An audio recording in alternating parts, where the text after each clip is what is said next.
차가운 금속의 냉기가 스테인리스 병상 난간을 타고 살갗으로 스며들었습니다. 하지만 지난 7년간 남편이라 불렀던 그 남자의 목소리에서 뿜어져 나오는 얼음장 같은 냉기만큼은 아니었죠. 저는 그곳에 미동도 없이 누워 이미 죽어버린 육신에 갇힌 영혼이 된 기분이었습니다. 온몸의 신경세포 하나하나가 비명을 지르며 저항했습니다. 몸을 일으키고 싶었습니다. 소리치고 싶었습니다. 하지만 제가 할 수 있는 것이라곤 텅 빈 눈을 멍하니 뜬 채 하얀 병실 천장을 바라보는 것뿐이었습니다.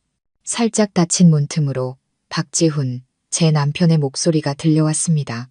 황금의 손과 따뜻한 심장을 가졌다고 세상이 칭송하던 유명외과 의사인 그의 목소리는 소름 끼치도록 또렷하고 잔인하게 울려 퍼졌습니다. 의사 선생님, 제가 서명한 대로 진행해 주십시오. 아내의 상태는 더 이상 희망이 없습니다. 괜히 돈과 고통만 더할 뿐이니 더는 애쓰지 말아주세요. 그냥 편안하게 보내주는 게 좋겠습니다. 편안하게? 감히 그 단어를 입에 올릴 수 있을까? 바로 그와 그의 내연녀가 나를 이 지옥으로 밀어넣었는데 그가 방금 서명한 사형 선고는 결코 해방이 아니었습니다. 그것은 의료 용어와 악어의 눈물로 교묘하게 위장된 살인이었습니다. 그 순간 제 세상은 산산조각 났고 제가 그토록 자랑스러워했던 결혼 생활의 필름이 고통스럽게 한 장면 한 장면 되감기 시작했습니다. 7년 전 저 김서연은 세상에서 가장 행복한 여자였습니다. 저에게는 박지훈이라는 남편이 있었습니다. 잘생기고 능력 있는 그는 서울의 유명 대학병원에서 촉망받는 외과 과장이었습니다. 그는 세상 모든 여자가 질투할 만한 사랑으로 저를 아껴주었습니다. 다정하고 세심하며 늘 저를 최우선으로 생각했죠. 제 사소한 취향 하나까지 기억했고 기념일을 단 한 번도 잊은 적이 없었으며 제가 약해질 때마다 늘 곁을 지켜주었습니다. 저는 부모님이 사고로 일찍 돌아가신 외동딸이었습니다. 평생 일하지 않아도 될 만큼의 막대한 유산을 물려받았지만 그렇게 살고 싶지는 않았습니다. 저는 스스로 이벤트 기획사를 차렸고 회사는 날로 번창했습니다. 지훈 씨는 제가 모든 것을 이룬 후에 나타났습니다.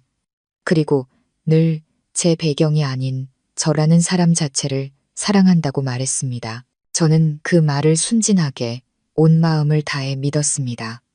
우리에게는 아린이라는 예쁜 딸이 있었고 평창동에 누가 봐도 부러워할 만한 저택도 있었습니다. 제 인생이 현실이 된 동화라고 믿었습니다. 이유미라는 독사가 나타나기 전까지는요. 그녀는 시어머니인 최 여사가 시골 사는 먼 친척 동생인데 서울에 일자리를 구하러 왔다며 집으로 데려왔습니다. 유미는 가녀리고 연약한 외모에 언제나 눈물이 그렁그렁한 동그란 눈으로 동정심을 자아냈습니다. 작고 예의 바른 목소리로 항상 네, 형님하며 저를 따라 저는 조금의 경계심도 갖지 않았습니다. 오히려 그녀의 처지를 안타깝게 여겨 저희 집에 머물게 해주고 제 회사의 편한 격리직 자리까지 마련해 주었죠. 저는 제 손으로 늑대를 집에 들인 것을 전혀 알지 못했습니다. 처음 며칠간 유미는 무척 싹싹하게 굴었습니다. 회사에서는 열심히 일했고 집에 오면 집안일을 돕겠다며 분주히 움직였습니다. 저에게는 입에 발린 듯 형님, 형님 하며 깍듯하게 대했습니다. 하지만 서서히 이상한 낌새가 느껴지기 시작했습니다. 그녀는 시시때때로 남편에게 일을 핑계로 질문을 던졌습니다. 대학까지 졸업한 사람이라고는 믿기지 않을 만큼 어처구니 없는 질문들이었죠. 제가 일 때문에 바쁜 저녁이면 그녀는 보일 듯 말 듯 한 얇은 슬립 차림으로 지훈 씨 앞에서 어슬렁거렸습니다. 은근한 신체, 접촉과 의미심장한 눈빛을 던지면서요. 여자의 직감이 무언가 잘못되었다고 경고했습니다. 저는 지훈 씨에게 넌지시 이야기를 꺼냈습니다. 하지만 그는 웃어 넘길 뿐이었습니다. 당신 또 예민하게 군해. 시골에서 올라와서 아무것도 모르는 애야. 형님이자 사장님이면서 너무 빡빡하게 굴지 마. 저는 또 그의 말을 믿었습니다. 불쌍한 아이에게 괜한 의심을 했다며 제 자신을 탓했습니다. 제 등 뒤에서 그들이 이미 추악한 관계를 시작했다는 사실을 꿈에도 모른 채 말입니다. 그들은 제 집, 제 침대를 무대 삼아 역겨운 불륜극을 벌이고 있었습니다. 모든 것이 탄로난 것은 운명의 그날, 바로 제 생일이었습니다. 지훈 씨는 급한 수술이 잡혀 늦을 거라고 했습니다. 저는 의심하지 않았습니다. 하지만 딸과 함께 저녁을 준비하던 중 모르는 번호로 문자 한 통을 받았습니다. 그건 지훈 씨와 유미가 고급 레스토랑에서 서로를 격정적으로 끌어안고 키스하는 사진이었습니다. 배경에는 사랑하는 아내 생일 축하해라고 쓰인 케이크가 보였습니다. 저는 그 자리에 얼어붙었습니다. 그의 급한 수술이 바로 이것이었군요. 분노와 고통이 온몸을 집어삼켰습니다. 더는 참을 수 없었습니다. 저는 딸을 옆집에 맡기고 문자에 찍힌 레스토랑 주소로 차를 몰았습니다. 그리고 비극이 시작되었습니다. 제가 문을 밀고 들어가 그 파렴치한 장면을 목격했을 때 저는 이성을 잃고 말았습니다. 저는 싸우기 위해서가 아니라 배신한 남편에게 따지기 위해 달려들었습니다. 말다툼이 벌어졌고 독사 같은 유미는 여전히 순진한 표정으로 눈물을 글썽이며 지훈 씨 품에 기댔습니다. 형님, 죄송해요. 다 제 탓이에요. 지훈 오빠가 형님이랑은 이제 감정도 없고 그냥 아린이 때문에 산다고 했어요. 그녀의 말은 불에 기름을 붓는 격이었습니다. 지훈 씨는 해명은커녕 그녀를 감싸며 저에게 소리쳤습니다. 당신 여기서 행패 부릴 거야? 당장 집으로 가. 몸싸움은 레스토랑 2층 발코니에서 절정에 달했습니다. 혼란스러운 와중에 저는 등 뒤에서 느껴지는 강한 힘을 기억합니다. 내연녀의 잔인한 손길과 제 남편의 소름 끼치는 침묵을, 제 몸은 균형을 잃고 난간 너머로 아래의 돌바닥으로 추락했습니다. 극심한 육체적 고통이 밀려왔지만 심장이 찢어지는 고통에는 비할 바가 아니었습니다. 의식을 잃기 전 제 눈에 마지막으로 보인 것은 놀랐지만 일말의 동정심도 없는 지훈 씨의 얼굴과 유미의 섬뜩하고 승리감에 찬 미소였습니다. 의사, 남편과 상간녀의 진짜 얼굴 어떻게 생각하시나요? 사경을 헤매는 병상에 누운 그녀는 과연 무엇을 할 수 있을까요? 이야기가 흥미롭고 다음 전개가 궁금하시다면 좋아요와 공유, 그리고 마음 쉼터 채널 구독을 잊지 마세요. 흥미진진하고 의미 있는 이야기들을 놓치지 않으실 겁니다. 얼마나 어둠 속에 잠겨 있었는지 모릅니다. 그저 제 몸이 차갑고 외로운 무한의 공간을 떠다니는 것만 같았습니다. 그때 희미한 빗줄기가 멀고 먼 세상의 메아리처럼 윙윙거리는 소리와 함께 저를 끌어당겼습니다. 눈을 뜨려고 애썼습니다. 간단해 보이는 이 동작이 천근만근의 무게를 들어 올리는 것처럼 힘들었습니다. 눈꺼풀이 파르르 떨리다 간신히 실눈을 떴습니다. 눈앞의 모든 것이 온통 하얗게 번져 보였습니다. 코를 찌르는 소독약 냄새, 낯설면서도 익숙해서 끔찍한 바로 제 남편의 병원이었습니다. 나 살았구나. 기쁨이 채 피어오르기도 전에 더 끔찍한 진실이 덮쳐왔습니다. 움직일 수가 없었습니다. 손가락 하나 까딱하려 했지만 그저 미동도 없이 누워있을 뿐이었습니다. 소리내어 누군가를 부르려 했지만 목에서는 의미 없는 소리만 새어나왔습니다. 목 아래의 모든 감각이 사라진 듯 했습니다. 제 몸은 더 이상 제 것이 아니었습니다. 그것은 제 영혼을 가두는 살과 뼈로 만들어진 무거운 돌덩이, 감옥이 되어버렸습니다. 문이 열리고 익숙한 두 사람이 들어왔습니다. 속수무책으로 차오르는 눈물 너머로 그들의 모습이 흐릿하게 보였습니다. 박지훈과 시어머니 최 여사였습니다. 지훈 씨의 얼굴은 수척했고 눈은 빨갛게 충혈되었으며 수염은 덥수룩했습니다. 그는 극심한 고통에 시달리는 사람처럼 보였습니다. 그는 침대로 달려와 무릎을 꿇고는 제 움직이지 않는 손을 잡아 자신의 뺨에 갖다 댔습니다. 서연아, 정신이 들어. 하늘이 도왔어. 내가 얼마나 무서웠는지 알아? 그의 목소리는 메어 있었고 어깨는 가늘게 떨렸습니다. 최 여사는 뒤에 서서 이미 퉁퉁 부은 눈가를 손수건으로 연신 닦아냈습니다. 아가, 어쩌다 네 팔자가 이렇게 기구하냐. 네가 잘못되기라도 하면 이 어미는 어떻게 살라고. 그들은 너무나 완벽한 슬픔의 연극을 펼쳤습니다. 만약 제 귀로 듣고 제 눈으로 그들의 진짜 모습을 보지 못했다면 저 역시 이 깊은 사랑에 감동했을지도 모릅니다. 하지만 지금 그들을 보니 목구멍까지 역겨움이 치밀어 올랐습니다. 저 위선적인 얼굴에 침을 뱉고 싶었습니다.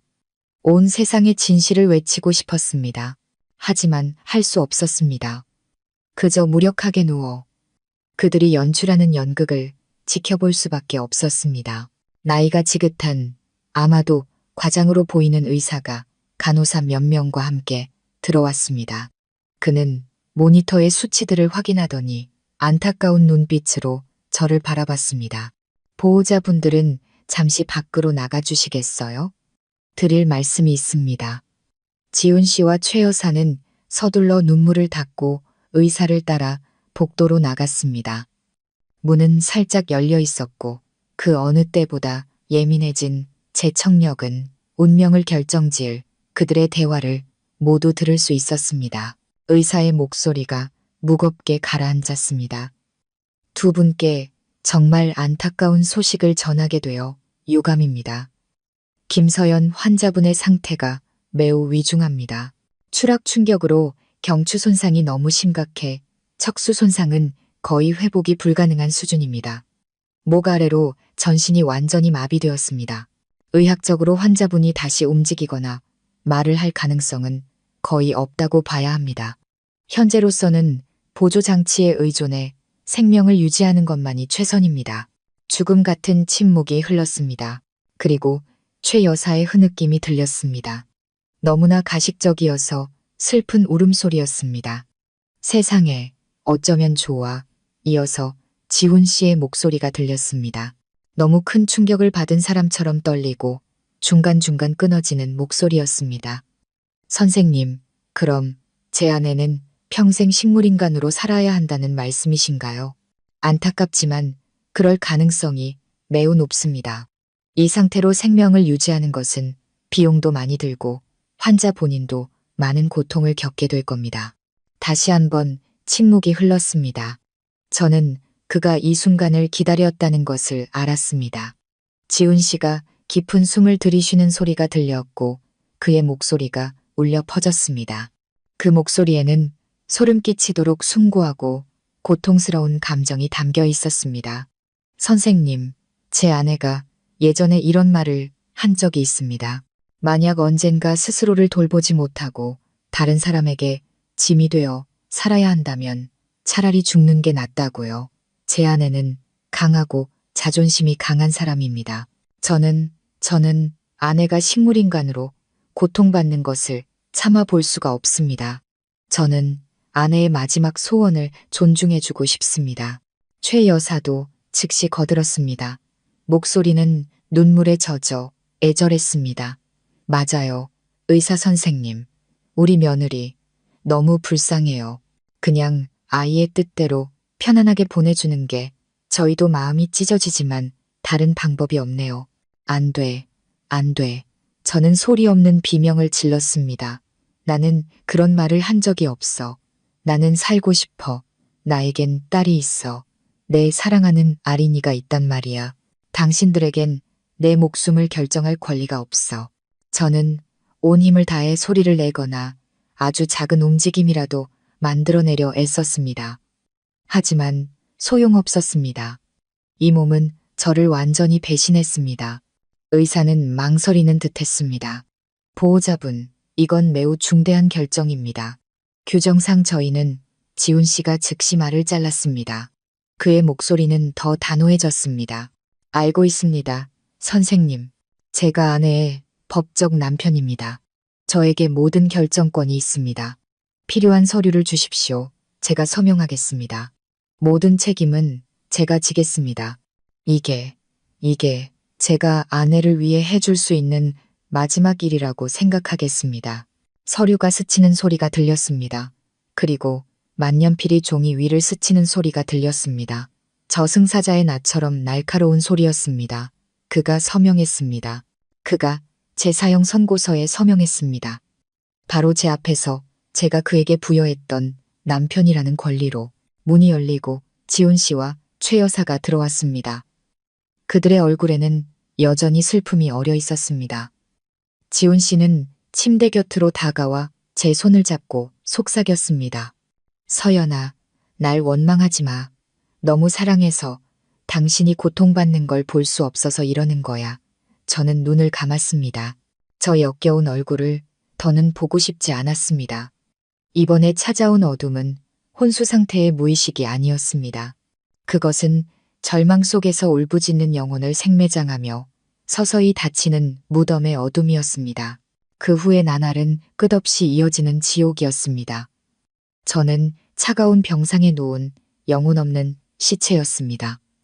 시간과 공간에 대한 모든 감각이 사라진 듯 했습니다. 낮이든 밤이든 보이는 것은 하얀 천장과 기계의 단조로운 삐삐 소리뿐이었습니다. 제 육체는 제 정신을 칠흑 같은 절망 속에 가두는 감옥이 되었습니다. 박지훈과 최 여사는 여전히 병원을 드나들며 의사와 간호사, 방문객들 앞에서 비통한 가족 연기를 계속했습니다. 그들은 꽃을 가져오고 옛날 이야기를 들려주고 제 손을 잡고 눈물을 흘렸습니다. 그들의 모든 행동과 말 한마디는 제 영혼을 깊이 베는 또 다른 칼날이었습니다. 하지만 가장 끔찍한 것은 단둘이 남겨졌을 때였습니다. 관객이 사라지면 지훈 씨의 본색이 드러났습니다. 그는 더 이상 울지도 괴로워하지도 않았습니다. 그는 침대 옆 의자에 앉아 다리를 꼬고 태연하게 스마트폰을 만지작거렸습니다. 이따금 고개를 들어 차갑고 조롱 섞인 눈으로 저를 쳐다봤습니다. 어때, 자기야? 이렇게 누워서 죽을 날만 기다리는 기분이 꼴 좋지. 당신처럼 멍청한 것들은 이게 딱이야. 돈이 있어도 지킬 줄 모르고 남편이 있어도 내조할 줄 모르니 이제 당신은 모든 걸 잃었어. 그는 자리에서 일어나 침대 주위를 어슬렁거렸습니다. 마치 덫에 걸린 먹잇감을 감상하는 사냥꾼처럼요. 그거 알아? 우리 유미 내 아이를 가졌어. 아주 잘생긴 아들로 우리 아들이 당신의 모든 재산을 물려받게 될 거야. 저택, 회사, 전부 다. 어때? 나 대단하지? 당신은 모든 걸 잃고 나는 모든 걸 얻었지. 저는 눈을 질끈 감았습니다. 듣지 않으려, 보지 않으려 애썼지만 그의 말 한마디 한마디는 송곳처럼 제 뇌를 파고들었습니다.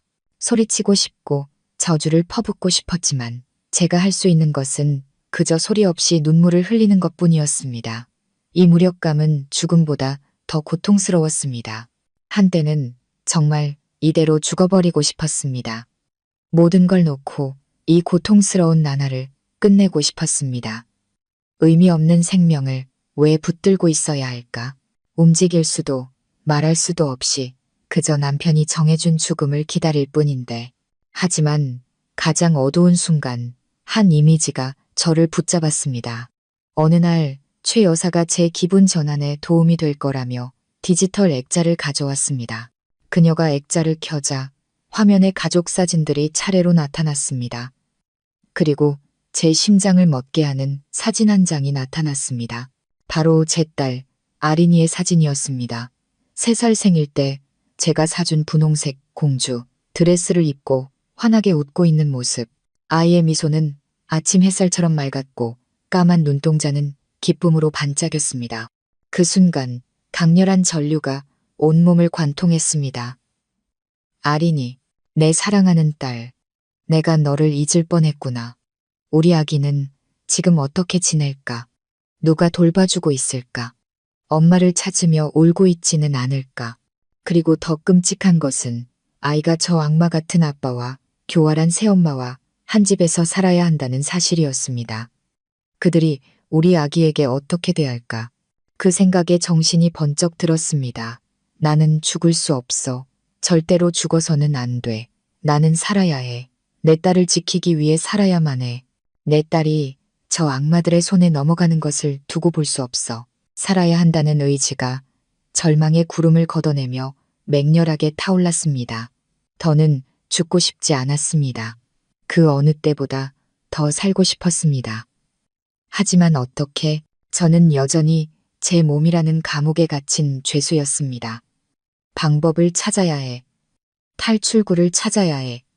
그날부터 저는 주변의 모든 것을 유심히 관찰하기 시작했습니다. 저를 진찰하러 오는 간호사와 의사 한 명 한 명을 눈여겨봤습니다. 대부분은 저를 동정의 눈으로 바라보다 서둘러 자리를 떴습니다. 그들은 모두 지훈 씨가 꾸며낸 이야기를 믿고 있었습니다. 하지만 그때 저는 미나라는 젊은 간호사를 주목하게 되었습니다. 그녀는 다른 사람들과 달랐습니다. 그녀의 눈은 다정하고 따뜻했습니다. 제게 링거를 갈아주거나 상태를 확인할 때마다 그녀는 매우 조심스럽고 부드럽게 행동했습니다. 말은 많지 않았지만 저를 보는 그녀의 눈에는 동정심뿐만 아니라 깊은 공감도 담겨 있었습니다. 한 번은 그녀가 제 얼굴을 닦아주는데 저도 모르게 눈물 한 방울이 뺨을 타고 흘렀습니다. 그녀는 잠시 멈칫하더니 조용히 그 눈물을 닦아주며 아주 작게 속삭였습니다. 힘내세요. 그 한마디가 제 안에 희미한 희망의 불씨를 지폈습니다. 저는 이 아가씨라면 저를 도와줄 수 있는 유일한 사람일지도 모른다는 직감이 들었습니다. 하지만 어떻게 그녀와 소통할 수 있을까? 저는 말할 수도 쓸 수도 없었습니다. 제게는 오직 눈과 여전히 작동하는 뇌뿐이었습니다. 방법을 찾아야만 했습니다. 제가 죽고 싶지 않다는 사실을, 진실을 그녀에게 알릴 방법을. 저의 소리 없는 전쟁이 시작되었습니다. 총도 칼도 없는 전쟁. 오직 죽음의 문턱에서 소통하려는 한 엄마의 의지만이 존재했습니다. 저의 유일한 목표는 간호사 미나였습니다. 그녀의 주의를 끌어야 했습니다. 그녀가 제 메시지를 이해하게 만들어야 했습니다. 미나 씨가 병실에 들어올 때마다 저는 온 힘을 다해 제 의지를 두 눈에 집중했습니다. 저는 그녀를 간절하게 애원하는 눈빛으로 바라봤습니다. 의도적으로 일정한 리듬에 맞춰 눈을 깜빡이려 애썼습니다. 한 번은 아니오, 두 번은 네. 제가 생각해낼 수 있는 가장 간단한 약속이었습니다. 하지만 처음 며칠간 제 노력은 허사였습니다.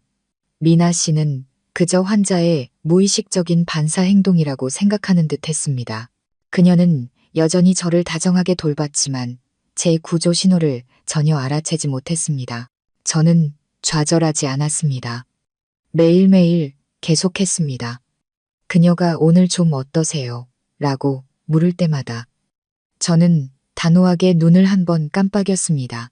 그녀가 푹 쉬세요라고 말할 때마다 저는 대답하듯 두 번 깜빡였습니다.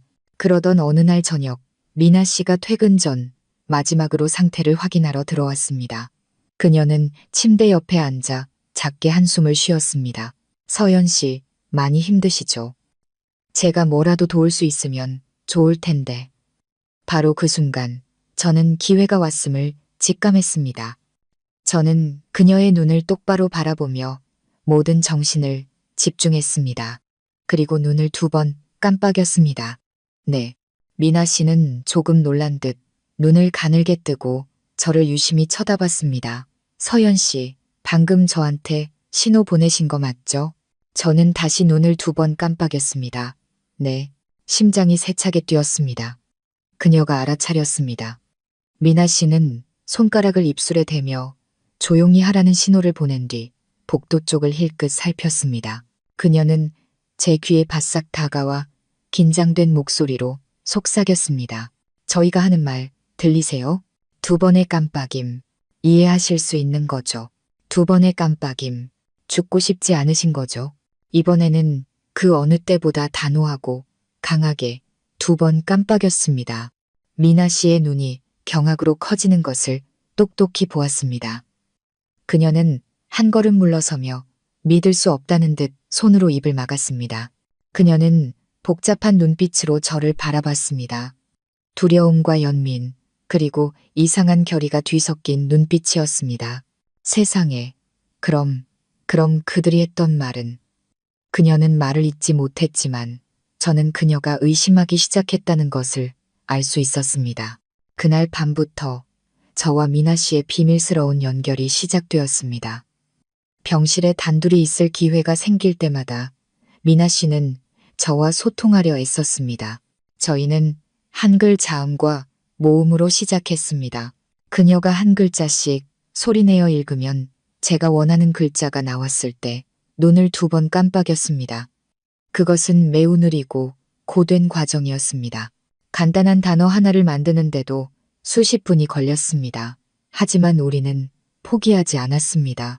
점차 저는 미나 씨에게 진실의 조각들을 전할 수 있었습니다. 남편이 날 죽이려 해, 딸을 구해줘. 힘겨운 눈 깜빡임으로 이어진 단어들이었지만 미나 씨가 사건의 끔찍함을 이해하기에는 충분했습니다. 그녀는 진실을 알수록 두려워했지만 동시에 그 젊은 아가씨의 마음속 용기는 점점 더 커져갔습니다. 걱정 마세요. 저는 언니 믿어요. 그들이 언니를 해치게 두지 않을 거예요. 그녀는 제 움직이지 않는 손을 꼭 잡으며 속삭였습니다. 그녀의 손길은 제게 따뜻함과 믿음을 전해주었습니다. 하지만 우리 둘만으로는 부족하다는 것을 알고 있었습니다. 우리의 상대는 학식과 지위를 가졌고 이 병원 전체가 그를 비호하고 있었습니다. 우리에겐 외부의 도움이 필요했습니다. 박지훈을 무너뜨릴 만큼 강력한 힘이. 그때 강철민 변호사님이 떠올랐습니다. 아버지가 살아계실 때 가장 친한 친구이자 가장 신뢰하던 법률 고문이셨습니다. 그는 강직하고 유능했으며 무엇보다 저를 친딸처럼 아껴주셨습니다. 부모님이 돌아가신 후 변호사님은 제 재산 관리를 돕겠다고 몇 번이나 제안하셨습니다. 하지만 그때 저는 지훈 씨와의 사랑에 눈이 멀어 모든 제안을 거절했습니다. 남편이 모든 것을 해결해 줄 수 있다고 믿었던 정말 치명적인 실수였습니다. 강 변호사님께 연락해야만 했습니다. 하지만 어떻게 미나 씨에게 변호사님의 전화번호를 알릴 수 있을까? 그 긴 숫자를 하나하나 철자로 알려줄 수는 없었습니다. 시간이 너무 오래 걸리고 발각될 위험도 컸습니다. 저는 누워서 필사적으로 생각했습니다. 머리가 터질 것 같았습니다. 그리고 문득 한 가지 기억이 떠올랐습니다. 제 옛날 스마트폰, 지훈 씨가 새 폰을 사주기 전에 쓰던 것. 그 폰은 아직 집 안방 서랍에 그대로 있었습니다. 그 폰 주소록에는 변호사님 번호가 강철민 변호사님이라는 이름으로 저장되어 있었습니다. 계획이 머릿속에서 구체화되기 시작했습니다. 위험하지만 유일한 탈출구였습니다. 어떻게든 미나 씨가 우리 집에 들어가 내 방에서 그 스마트폰을 찾아내게 만들어야 했습니다. 단지 눈 깜빡임만으로 복잡한 계획을 전달하는 것은 거의 불가능에 가까운 도전이었습니다.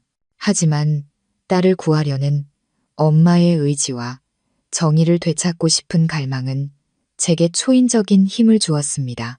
저와 미나 씨는 거의 이틀 밤을 꼬박 세우며 아무도 없을 때의 짧은 순간들을 이용해 정보를 전달했습니다. 저는 제외법을 이용해 우리 집의 세세한 부분을 묘사했습니다. 집, 2층, 하얀색, 한 글자 한 글자 끈기 있게 철자를 만들어 갔습니다. 미나 씨는 옆에 앉아 작은 수첩에 모든 정보를 꼼꼼히 받아 적었고 이따금 네, 아니오로 답할 수 있는 질문을 던지며 확인했습니다. 안방, 2층, 창문, 수영장, 보여. 저는 계속했습니다. 피로와 긴장으로 이마에 땀이 흥건했습니다. 눈을 한 번 깜빡일 때마다 제 얼마 남지 않은 에너지가 소진되었습니다. 옷장, 나무, 갈색, 서랍, 세 번째, 왼쪽. 마침내 수많은 노력 끝에 저는 옛날 스마트폰이 있는 정확한 위치를 설명해낼 수 있었습니다. 미나 씨는 수첩에 어지럽게 적힌 메모들을 보며 결연한 표정을 지었습니다. 알겠어요, 언니. 그런데 제가 어떻게 언니 집에 들어갈 수 있죠? 그 사람이 낯선 사람을 들여보낼 리가 없잖아요. 그것이 계획의 가장 어려운 부분이었습니다. 저는 다시 힘겨운 눈 맞춤 소통을 시작했습니다. 핑계를 만들어야 했습니다. 박지훈이 미나 씨를 집으로 데려갈 수밖에 없는 아주 그럴듯한 핑계를. 내 딸, 아린이. 저는 미나 씨에게 제 딸에 대해 딸이 미치도록 보고 싶다는 사실을 이야기했습니다. 미나 씨가 시골 사는 먼 친척 역할을 해주길 바랐습니다. 우연히 제 사고 소식을 듣고 병문안을 왔는데 엄마와 딸의 안타까운 상황에 너무 마음이 아파 딸의 유품 몇 가지라도 가져와 제게 위안을 주고 싶어 한다는 설정이었습니다. 이 이야기는 지훈 씨가 연기하는 아내를 사랑하는 남편의 심리를 파고드는 그럴듯한 설정이었습니다. 다른 의사나 간호사들이 보는 앞에서 이렇게 인간적이고 사소한 부탁을 거절할 수는 없을 테니까요. 다음 날 미나 씨는 계획을 실행했습니다. 그녀는 간호사복 대신 수수하고 약간 촌스러운 옷으로 갈아입었습니다. 그녀는 제 병실이 아닌 지훈 씨의 과장실로 곧장 찾아갔습니다. 그리고는 저와의 먼 친척 관계를 이야기하며 제 소식을 듣고 얼마나 걱정했는지 눈물을 흘리며 완벽하게 연기했습니다. 지훈 씨는 처음에는 조금 의심했지만 미나 씨의 너무나 실감나는 연기와 그럴듯한 이야기에 점차 마음을 놓았습니다. 특히 미나 씨가 아린이 물건을 제게 가져다 주고 싶다고 했을 때 그의 경계는 허물어졌습니다. 우리 서연 언니, 지금도 아린이를 얼마나 보고 싶어 하는지 몰라요. 아기 물건이라도 곁에 있으면 좀 위안이 되지 않을까요? 미나 씨의 말은 지훈 씨의 약점을 정확히 찔렀습니다. 그는 좋은 남편 이미지를 유지해야 했고 이런 인도적인 요청을 거절하면 다른 사람들의 의심을 살 수 있었습니다. 잠시 망설이던 그는 결국 동의했습니다. 24시간 내내 아내 곁을 지키는 남편 역할을 해야 했기에 직접 집에 다녀올 수는 없었습니다. 그는 미나 씨를 집에 데려다 주고 물건을 챙겨 바로 병원으로 돌아오기로 결정했습니다. 모든 것이 계획대로 진행되었습니다. 지훈 씨는 차를 몰아 미나 씨를 평창동 저택으로 데려갔습니다. 가는 내내 지훈 씨는 계속 통화를 했는데 업무가 아니라 어떤 여자와 통화하는 것 같았다고 했습니다. 그의 목소리는 평소의 고통스러운 모습과는 정반대로 아주 다정하고 애틋했다고 합니다. 집에 도착해서도 그는 안으로 들어가지 않고 거실에서 기다리며 미나 씨에게 빨리 하라고 재촉했습니다. 2층 안방으로 가세요. 우리 딸 옷 몇 벌하고 애가 제일 좋아하는 인형 하나만 챙겨오면 돼요. 그는 그렇게 지시했습니다. 미나 씨는 네 하고 대답하고는 서둘러 2층으로 올라갔습니다. 그녀는 제 안방으로 들어가 쿵쾅거리는 심장을 진정시켰습니다. 제가 알려준 대로 세 번째 서랍을 열자 옛날 스마트폰이 그 자리에 그대로 있었습니다. 그녀는 재빨리 폰을 옷 속에 숨겼습니다. 그리고 아린이의 옷 몇 벌과 바비 인형을 챙기면서 의심을 사지 않기 위해 일부러 조금 꾸물거렸습니다. 미나 씨가 내려왔을 때 지훈 씨는 마당에서 집을 등지고 통화 중이었습니다. 알았어, 자기야. 금방 갈게. 밥 꼭 챙겨 먹고. 미나 씨는 그 말을 똑똑히 들었습니다. 그녀는 소리 없이 밖으로 나갔습니다. 지훈 씨가 돌아섰을 때 미나 씨가 물건을 들고 있는 것을 보고는 서둘러 차에 타라고 재촉했습니다. 위험천만했던 여정은 성공했습니다. 그날 밤 미나 씨는 아린이의 인형과 옷을 제게 가져왔습니다. 아이의 익숙한 향기를 맡자 심장이 멎는 것 같았습니다. 눈물이 다시 흘렀지만 이번에는 희망의 눈물이었습니다. 미나 씨는 저를 위로하는 척하며 귓가에 작게 속삭였습니다. 찾았어요. 강 변호사님께 전화드렸어요. 내일 아침 바로 오시겠대요. 그날 밤은 사고 이후 제 인생에서 가장 긴 밤이었습니다. 잠을 이룰 수 없었습니다. 육체적 고통 때문이 아니라 극도의 긴장감과 불안감 때문이었습니다. 내일 아침 변호사님이 오신다. 그분의 등장이 이 상황을 바꿀 수 있을까? 이 믿기 힘든 이야기를 믿어주실까? 수천 가지 질문이 머릿속을 맴돌았습니다. 박지훈도 그날 밤 병원에 머물렀습니다. 그는 병실 구석의 간이 침대에서 잠이 들었습니다.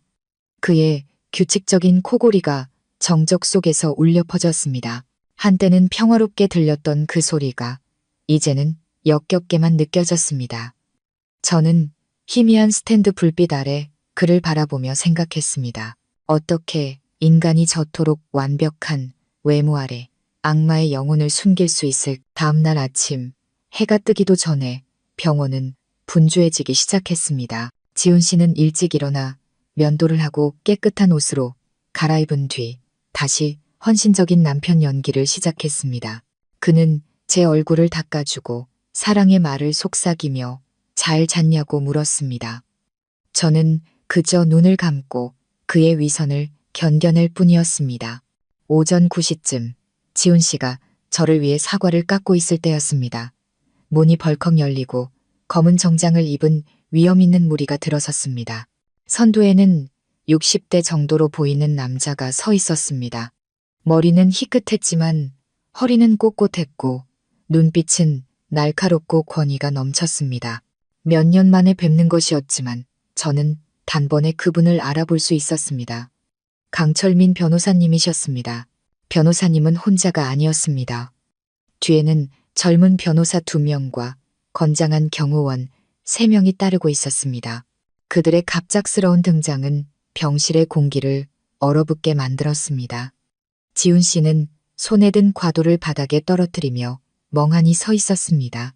쨍그랑하는 소리가 요란하게 울렸습니다. 죽을 들고 들어오던 최 여사도 그 자리에서 굳어 죽 그릇을 바닥에 떨어뜨렸습니다. 누구신데 여기는 어쩐 일로? 지훈 씨가 더듬거리며 물었습니다. 그의 표정은 놀라움에서 공포로 바뀌고 있었습니다. 그는 이들이 평범한 사람들이 아니라는 것을 직감했을 겁니다. 강 변호사님은 그를 쳐다보지도 않았습니다. 변호사님의 시선은 오직 병상에 누워있는 제게만 향해 있었습니다. 그는 곧장 침대로 다가와 비통하고 고통스러운 눈빛으로 저를 바라봤습니다. 서연아, 나다. 아저씨가 너무 늦었구나. 그동안 고생 많았지. 변호사님의 목소리는 떨렸고 눈가는 붉어졌습니다. 그리고 그는 돌아서서 지훈 씨의 얼굴을 똑바로 쳐다봤습니다. 칼날처럼 날카로운 눈빛으로 자네가 박지훈인가? 내 조카 사위 되는 사람. 조카요. 지훈 씨와 최 여사가 믿을 수 없다는 표정으로 동시에 외쳤습니다. 강 변호사님은 차갑게 비웃었습니다. 그래, 조카. 나는 김 회장님, 즉 서연이 아버지의 개인 변호사이자 유언 집행인인 강철민이다. 회장님께서 돌아가신 후 모든 자산 관리를 위임받았지. 변호사님은 붉은 인장이 찍힌 서류 뭉치를 들어보였습니다. 김 회장님의 유언에 따라 추정 가치 5천억 원이 넘는 흥진. 부동산 개발의 모든 자산은 외동딸인 김서연 양에게 상속된다. 그리고 서연이가 법적 행위 능력이 없는 경우 내가 그 자산을 관리하는 법적 대리인이 된다. 5천억 원. 그 숫자는 병실 한가운데 터진 원자폭탄과도 같았습니다. 최 여사는 휘청거리며 벽을 짚어야만 했습니다. 지훈 씨의 얼굴은 시체처럼 하얗게 질렸습니다. 입술만 달싹일 뿐 아무 말도 하지 못했습니다. 그는 경악에 찬 눈으로 저를 쳐다봤습니다. 그가 그저 부유한 고아라고 속이기 쉬운 여자라고 생각했던 아내가 거대 기업의 유일한 상속녀였다는 사실을 믿을 수 없다는 듯이 지금 이 시간부로 강 변호사님의 목소리가 강철처럼 단단하게 방 전체에 울려 퍼졌습니다. 김서연 양의 건강, 재산, 그리고 모든 법적 권리에 관한 문제는 나와 우리 법무팀이 책임진다. 아내의 치료 포기, 각서에 서명한 자네는 더 이상 이 문제에 개입할 어떠한 법적 자격도 없어. 그는 소란을 듣고 달려온 과장 의사를 향해 돌아섰습니다. 병원장님은 어디 계십니까? 당장 만나야겠습니다. 제 의뢰인은 최고의 시설을 갖춘 국제병원으로 옮겨야 합니다. 그리고 우리는 김서연 양의 모든 의료 기록을 봉인하여 수사에 대비할 것을 요청합니다. 우리는 제 의뢰인에 대한 살인 미수 음모가 있었다고 믿을 만한 충분한 이유가 있습니다. 강 변호사님의 말 한마디는 지훈 씨와 최 여사를 향한 거대한 망치질과도 같았습니다. 그들의 모든 계획과 음모는 눈 깜짝할 사이에 산산조각 났습니다. 그들은 손에 넣으려던 막대한 재산을 잃었을 뿐만 아니라 이제 법의 심판까지 받게 될 처지였습니다. 지훈 씨는 바닥에 무릎을 꿇었습니다. 그는 변호사님 발치로 기어가 울며 애원했습니다. 변호사님, 제발요. 오해가 있습니다. 저는 서연이를 진심으로 사랑합니다. 서연이가 고통받는 걸 원치 않아서 그랬을 뿐입니다. 하지만 강 변호사님은 차갑게 그의 발을 뿌리쳤습니다. 그 말은 경찰서에 가서 하시게. 연극은 끝났습니다. 돈과 정의의 힘이 나타나 모든 거짓을 쓸어버렸습니다. 저는 그 모든 것을 지켜보며 다시 눈물을 흘렸습니다. 하지만 이번에는 해방의 눈물이었습니다. 강철민 변호사님과 그의 팀의 등장은 병원에 엄청난 파장을 일으켰습니다. 늘 관료적인 태도를 보이던 병원장은 변호사님이 내민 명함과 법률 서류를 보고는 식은땀을 흘리며 직접 달려왔습니다. 그는 연신 사과하며 전적으로 협조하겠다고 약속했습니다. 1시간도 채 되지 않아 제 전원 수속은 전례 없이 신속하게 처리되었습니다. 이동식 응급실을 방불케 하는 최신 구급차가 로비 아래에 대기하고 있었습니다.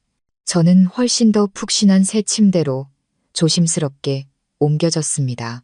제 인생의 가장 어두운 날들을 보냈던 답답한 병실을 나설 때 제 시선은 박지훈과 최 여사에게 향했습니다. 그들은 변호사님의 경호원들에게 가로막혀 제게 다가오지 못했습니다. 최 여사는 바닥에 주저앉아 예전의 고상함은 온데간데 없이 통곡하고 있었습니다. 지훈 씨는 그저 넋이 나간 채 텅 빈 눈으로 저를 따라왔습니다. 그의 눈에는 더 이상 악이나 계산이 아닌 극한의 절망만이 담겨 있었습니다. 먹잇감은 덫에서 빠져나왔고 이제 사냥꾼이 먹잇감이 될 차례였습니다. 저는 서울에서 가장 비싸고 현대적인 개인 병원 중 하나인 국제병원으로 옮겨졌습니다. 변호사님이 마련해 주신 VIP 병실은 5성급 호텔 스위트룸 같았습니다. 넓은 공간에 개인 거실까지 있었고 발코니에서는 한강이 보였습니다. 내부는 고급스러웠고 무엇보다 최첨단 의료 장비들이 갖춰져 있었습니다.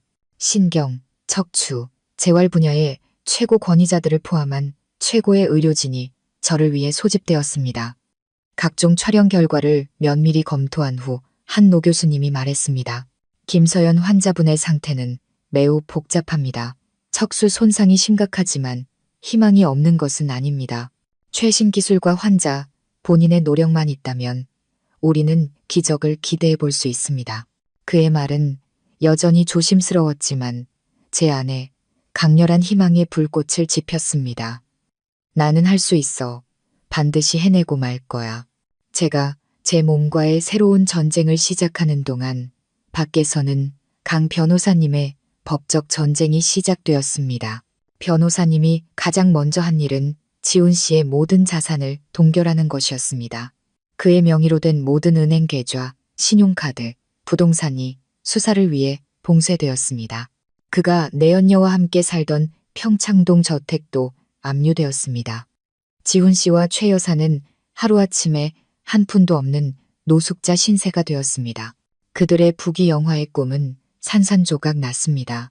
하지만 변호사님은 거기서 멈추지 않았습니다. 레스토랑의 CCTV 증거와 목격자 진술을 바탕으로 이유미의 폭행 혐의를 경찰에 고소했습니다. 유미가 저를 고의로 밀었다는 사실은 명백했습니다. 긴급 체포영장이 발부되었습니다. 유미는 지훈 씨의 더러운 돈으로 고급 스파에서 호사를 누리다 현장에서 체포되었습니다.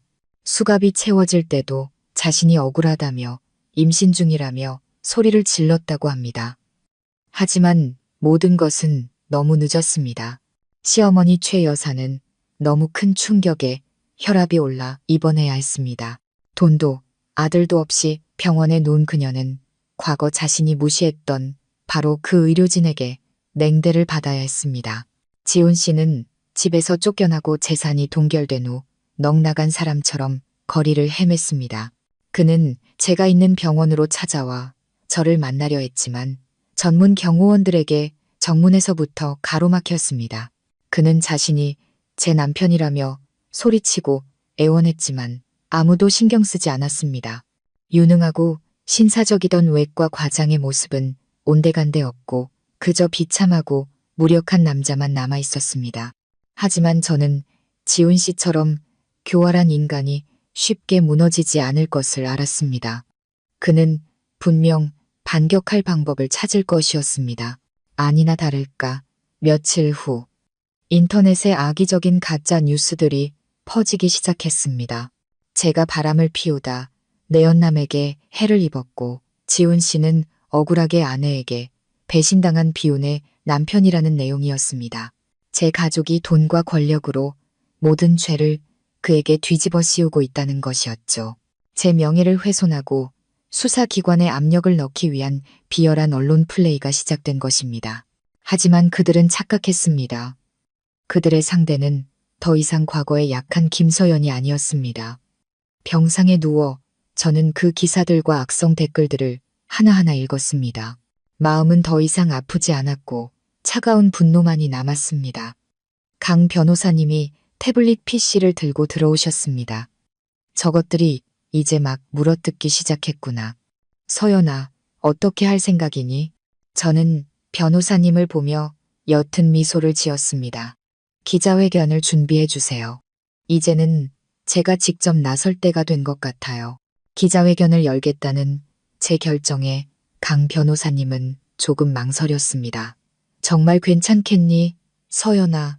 아직 건강도 불안정한데 기자들 앞에 서는 건 엄청난 스트레스일 거야. 변호사님은 걱정스럽게 말했습니다. 저는 변호사님을 보며 단호한 눈빛으로 답했습니다. 괜찮아요. 저들이 제 명예와 우리 가족의 이름을 더럽히는 걸 가만히 보고만 있을 수는 없어요. 직접 나설 수는 없지만 저만의 방법이 있어요. 제 결심을 이해한 변호사님은 더 이상 아무 말도 하지 않았습니다. 그는 그룹의 홍보팀을 총동원하기 시작했습니다. 사건의 충격적인 진실을 공개하겠다는 약속과 함께 기자회견이 대대적으로 예고되었습니다. 장소는 그룹 본사의 가장 큰 컨퍼런스 홀로 정해졌습니다. 모든 것을 통제할 수 있을 만큼 고급스럽고 안전한 곳이었죠. 한편 병원에서 저는 제 인생에서 가장 힘겨운 싸움을 시작했습니다. 제 몸에 다시 생명을 불어넣는 여정이었습니다. 매일 최고의 물리치료사들이 저와 함께 했습니다. 처음에는 간단해 보였던 운동조차 극심한 고통이었습니다.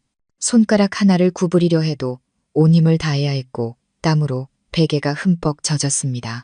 오랫동안 굳어있던 근육의 통증이 저를 괴롭혔습니다. 포기하고 싶을 때도 있었습니다.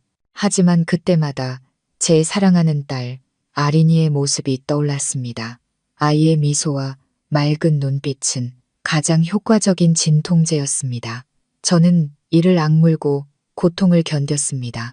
눈물은 땀과 뒤섞여 흘렀습니다. 저는 제 자신에게 다짐했습니다. 딸을 위해, 정의를 위해, 그리고 나 자신을 위해 힘내야 한다고. 간호사 미나 씨는 예전 병원을 그만둔 후 변호사님의 제안으로 제 개인 간호사가 되었습니다. 그녀가 곁에 있어 주어 저는 위안을 얻고 더 큰 힘을 낼 수 있었습니다. 미나 씨는 의료적인 간호뿐만 아니라 제 이야기를 들어주고 제가 좌절할 때마다 격려해주는 좋은 친구가 되어 주었습니다. 언니, 힘내요. 오늘 손가락이 어제보다 훨씬 더 많이 움직여요. 그녀의 작은 격려가 제게는 큰 원동력이 되었습니다. 점차 저의 지칠 줄 모르는 노력은 보상을 받기 시작했습니다. 2주 후 저는 손가락과 발가락을 약간 움직일 수 있게 되었습니다. 그로부터 일주일 후에는 손 전체를 까딱일 수 있었습니다. 그리고 어느 날 아침 미나 씨가 제 세수를 도와주고 있을 때 저는 아주 약하고 힘겹지만 첫 번째 소리를 낼 수 있었습니다. 물. 미나 씨는 그 자리에서 얼어붙어 들고 있던 수건을 바닥에 떨어뜨렸습니다.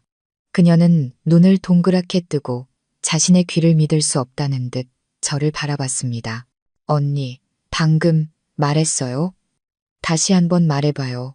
저는 그녀를 보며 미소 짓고 더 또렷하게 반복했습니다. 물. 미나 씨는 울음을 터뜨렸습니다. 행복의 눈물이었습니다. 그녀는 저를 꼭 껴안았습니다. 언니가 해냈어요. 해냈다고요. 서연 언니. 그것은 중대한 전환점이었습니다. 비록 아직 어렵지만 말하는 능력이 돌아온 것입니다. 저는 매일 간단한 단어에서 짧은 문장까지 끈기 있게 발음 연습을 했습니다. 제 목소리는 점점 더 분명하고 힘있게 변해갔습니다.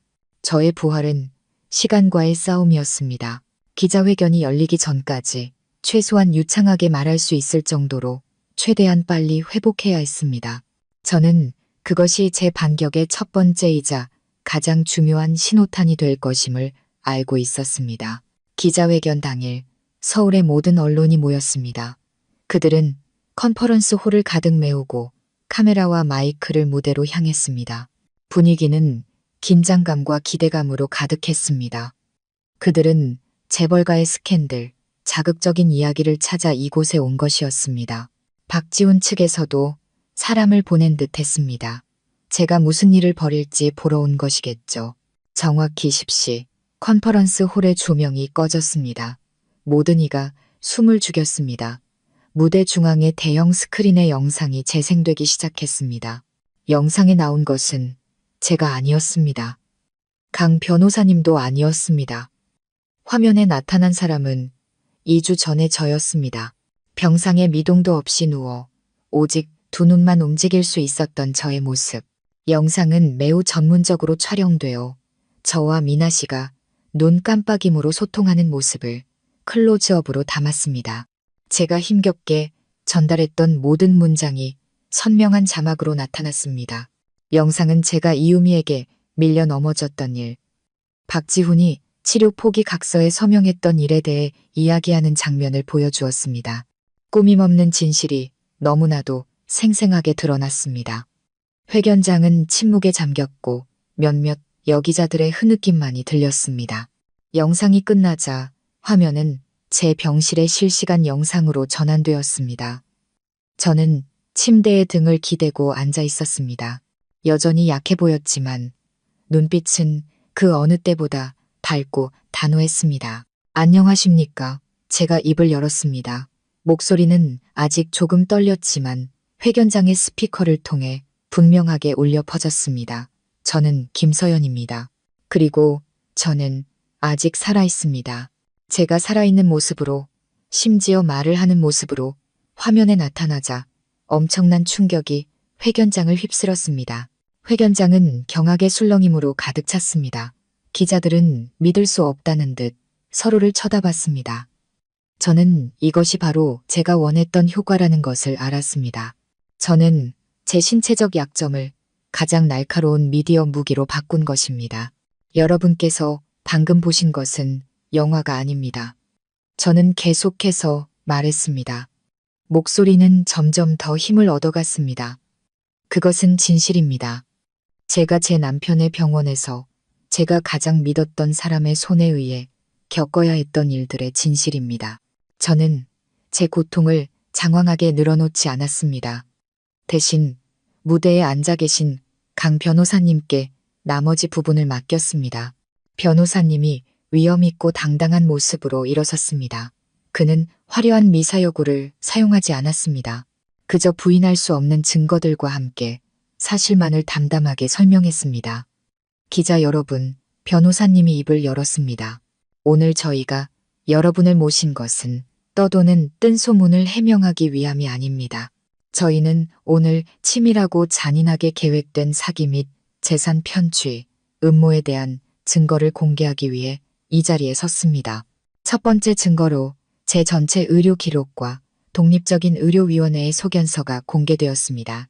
소견서는 남편인 박지훈이 환자에게 생존 가능성이 있음에도 불구하고 치료 포기 각서에 서명한 행위가 심각한 의료윤리 위반이며 고의적인 살인미수, 정황이 있음을 명확히 지적했습니다. 이어서 변호사님은 레스토랑 추락 현장 사진을 보여주며 법의학 분석 결과 충격이 뒤에서 가해졌으며 결코 우연한 실족이 아니었음을 밝혔습니다. 가장 결정적인 증거는 레스토랑 직원의 증언이었습니다. 그는 처음에는 두려워서 입을 열지 못했지만 변호사님 팀의 신변 보호를 약속받은 후 용감하게 증인으로 나섰습니다. 그는 이유미가 제 등 뒤에서 저를 미는 것을 똑똑히 목격했습니다. 하지만 변호사님의 공격은 저에 대한 가해 행위에서 멈추지 않았습니다. 그는 박지훈의 과거를 파헤치며 그가 숨기려 했던 어두운 구석들을 드러내기 시작했습니다. 저희는 박지훈 씨가 아내를 감정적으로 기만했을 뿐만 아니라 아내가 대표로 있는 회사의 자금을 횡령한 사실을 발견했습니다.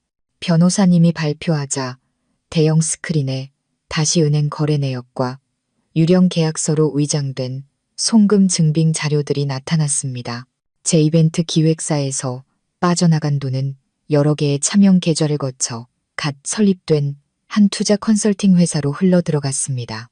그리고 그 회사의 소유주는 다름 아닌 이유미였습니다. 지난 2년간 지훈 씨가 빼돌린 돈은 총 200억 원이 넘었습니다. 그래서였구나. 저는 생각했습니다. 그 여자가 명품을 휘감고 사치스럽게 생활할 수 있었던 돈이 전부 내 피땀으로 번 돈이었어. 회견장은 다시 한번 술렁였습니다. 유능한 의사이자 모범적인 남편이 사실은 치밀한 횡령범이었습니다. 지훈 씨가 오랫동안 공들여 쌓아온 이미지가 대중 앞에서 산산조각 나고 있었습니다. 기자들은 미친 듯이 노트북 자판을 두드리며 실시간으로 뉴스를 업데이트했습니다. 사건은 더 이상 단순한 삼각관계가 아니었습니다. 거대한 규모의 금융 사기 사건으로 변질되었습니다. 화면 너머로 보이는 기자들의 경악한 얼굴을 보며 저는 우리가 성공했음을 직감했습니다. 우리는 언론 전쟁의 주도권을 되찾았습니다. 진실이 드러나기 시작했고 이것은 훨씬 더 끔찍한 음모의 첫 번째 껍질에 불과했습니다. 저는 어딘가에서 지훈 씨와 최 여사가 이 기자회견을 보고 있을 것을 알았습니다. 그들의 넉나간 공포에 질린 얼굴이 상상되었습니다. 그들의 연극은 발각되었고 그들이 죽은 줄로만 알았던 바로 제가 이 모든 것을 조종하고 있었습니다. 기자회견은 엄청난 미디어 폭풍을 일으켰습니다. 여론은 180도 돌아섰습니다. 박지훈은 비혼의 남편에서 하루아침에 사기꾼, 천사의 탈을 쓴 악마가 되었습니다. 네티즌들의 분노는 들끓었고 병원의 그의 해고를, 경찰의 수사를 촉구하는 목소리가 높아졌습니다. 그가 10수년간 쌓아온 명성과 경력은 단 한나절 만에 잿더미가 되었습니다. 엄청난 압박에 직면한 병원 경영진은 수사를 위해 지훈 씨를 직위 해제하는 결정을 내릴 수밖에 없었습니다. 이것은 그의 자존심에 큰 타격이었습니다. 하지만 저와 강 변호사님에게 이것은 시작에 불과했습니다.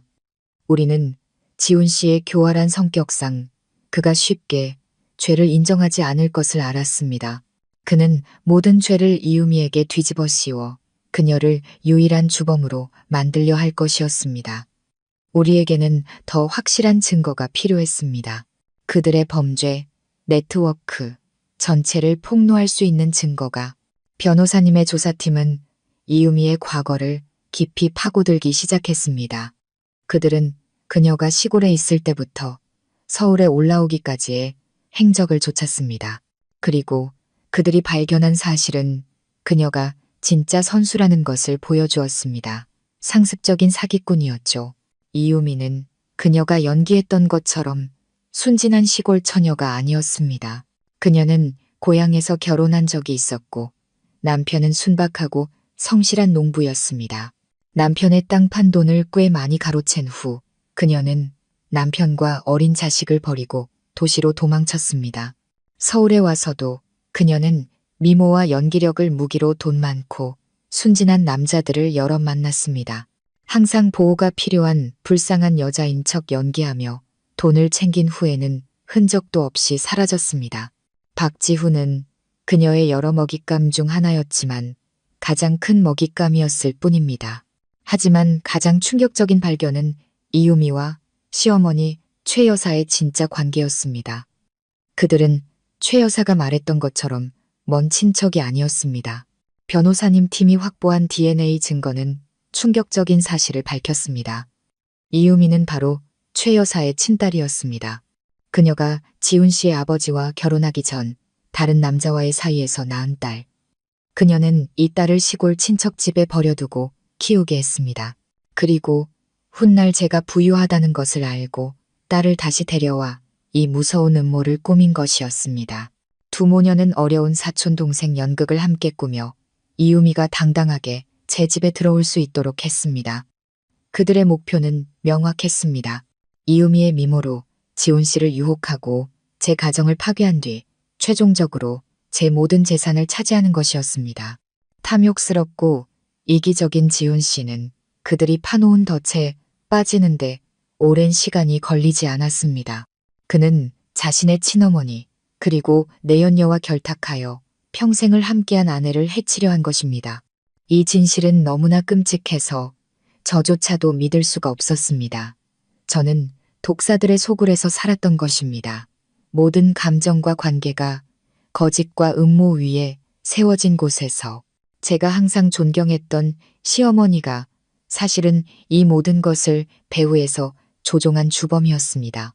그녀는 제 돈뿐만 아니라 저를 그녀의 친딸로 대체하여 그 아이가 저택과 회사 그리고 제 인생의 새로운 주인이 되기를 바랐던 것입니다. 분노가 극에 달했습니다. 이것은 더 이상 단순한 불륜이나 사기 사건이 아니었습니다.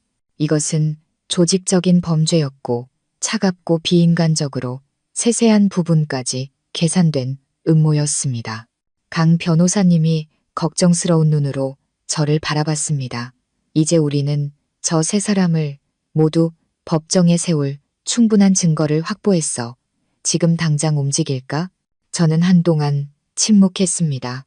마음속은 혼란스러운 감정으로 가득 찼습니다. 그들이 증오스러웠습니다. 하지만 지금 모든 것을 밝히면 싸움이 매우 추하고 격렬해질 것을 알았습니다. 제 딸 아린이가 상처받을 것입니다. 아이는 자신의 아빠와 할머니가 범죄자라는 사실을 마주해야 할 것입니다. 안 돼. 내 딸이 그런 상처를 받게 할 수는 없어. 저는 다른 해결책이 필요했습니다. 악인들을 처벌하면서도 내 딸의 순수한 영혼을 지킬 수 있는 방법. 저는 강 변호사님을 보며 새롭고 대담하며 위험한 계획을 세우기 시작했습니다. 아직이에요, 변호사님. 시끄러운 재판은 원치 않아요. 저들이 스스로 죄를 인정하게 만들고 싶어요. 제 발로 덫에 걸어 들어오게 제가 그들에게 마지막 기회를, 마지막 덫을 놓을 거예요. 저의 새로운 계획은 강 변호사님과 미나 씨 모두를 경악하게 만들었습니다. 서연아, 제정신이니? 스스로 미끼가 되어 호랑이를 굴로 유인하겠다고? 너무 위험해. 변호사님은 격렬하게 반대했습니다. 위험한 거 알아요. 저는 침착하게 대답했습니다. 하지만 이게 모든 걸 가장 조용하게 끝낼 수 있는 유일한 방법이에요. 그리고 그들의 입에서 직접 나오는 자백, 그 무엇보다 확실한 증거를 얻을 수 있는 방법이기도 하고요. 저는 깊이 생각했습니다. 저는 계속해서 약한 환자, 아직 남편에게 미련이 남은 아내 역할을 할 것입니다. 저는 박지훈의 탐욕과 과도한 자신감을 이용해 그를 덫으로 유인할 것입니다. 그는 제가 아직도 그를 사랑하고 쉽게 조종할 수 있다고 생각하겠죠. 저는 그가 가장 우습게 봤던 먹잇감이 사실은 가장 무서운 사냥꾼이라는 것을 보여줄 것입니다. 몇 시간의 설득 끝에 마침내 변호사님도 제 계획에 동의했습니다. 모든 것이 철저한 감시와 보호 아래 이루어져야 한다는 조건 하에 저는 행동을 시작했습니다. 첫 단계로 저는 저와 가장 가까이 접촉할 수 있는 유일한 사람인 미나 씨에게, 지훈 씨의 끈앞풀로 의심되는 다른 간호사에게 무심코 정보를 흘리게 했습니다. 제가 최근 밤마다 혼자 울며 지훈 씨의 이름을 부르고 일을 크게 만든 것을 후회한다는 내용이었습니다. 이 소식은 빠르게 지훈 씨의 귀에 들어갔습니다. 그리고 제 예상대로 그는 움직이기 시작했습니다. 병원에 직접 찾아올 수는 없었지만 그는 꽃과 함께 애절한 손편지를 보내오기 시작했습니다. 자신의 사랑과 후회, 그리고 제 곁에 있을 수 없는 고통을 토로했습니다. 모든 것이 실수였으며 자신은 이유미에게 속았을 뿐이고 마음속에는 오직 저 하나뿐이라고 썼습니다. 역겨울 정도로 가식적인 말들이었지만 저는 이것이 제 반응을 떠보기 위해 그가 던지는 미끼라는 것을 알았습니다. 저는 바로 답장하지 않고 그를 기다리게 하고 초조하게 만들었습니다. 며칠 후 저는 미나 씨를 통해 환자의 약하고 떨리는 글씨체로 쓴 작은 쪽지를 그에게 전달했습니다. 보고 싶어요. 단 3글자였지만 그 거대한 물고기가 자신이 거의 성공했다고 믿게 만들기에는 충분했습니다. 그는 즉시 또 다른 편지를 보내왔습니다. 이번에는 사랑의 말뿐만 아니라 해외 도피 계획까지 언급되어 있었습니다. 그는 저를 데리고 아무도 우리를 모르는 외국으로 가서 새롭게 시작하고 싶다고 썼습니다. 그러기 위해서는 자금이 필요하다며 제가 모든 소송을 취하하고 가장 중요하게는 우리가 떠나기 전 한국의 재산 문제를 자신에게 위임한다는 서류에 서명해달라고 제안했습니다. 마침내 여우 꼬리가 드러났습니다. 그의 최종 목표는 여전히 저의 막대한 재산이었습니다. 저는 연극을 계속했습니다. 그의 계획에 전적으로 동의한다는 답장을 썼습니다. 저도 모든 것에 지쳤고 그저 그와 함께 있고 싶다고 말했습니다. 하지만 교묘하게 한 가지 조건을 내걸었습니다. 떠나기 전에 그와 이유미를 마지막으로 한 번 만나고 싶다고 썼습니다. 3자 대면을 해서 이유미가 그를 속였다는 것을 직접 인정하는 것을 듣고 싶다고, 그래야만 제 인생을 다시 한번 그에게 완전히 맡길 수 있을 것 같다고요.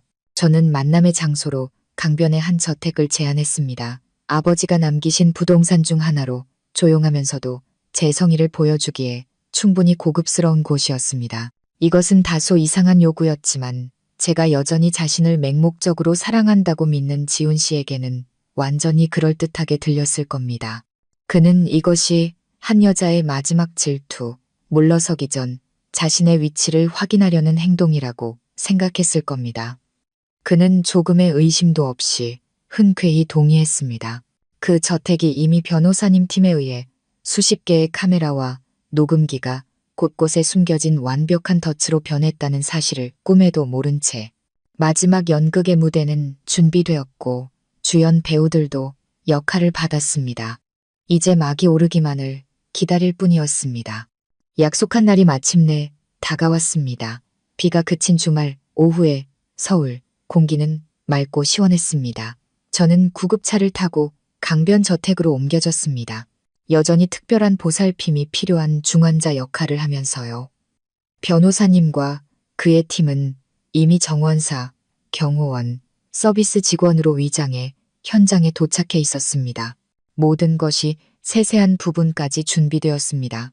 저는 한강이 바로 보이는 통유리 창이 있는 넓은 거실로 안내되었습니다.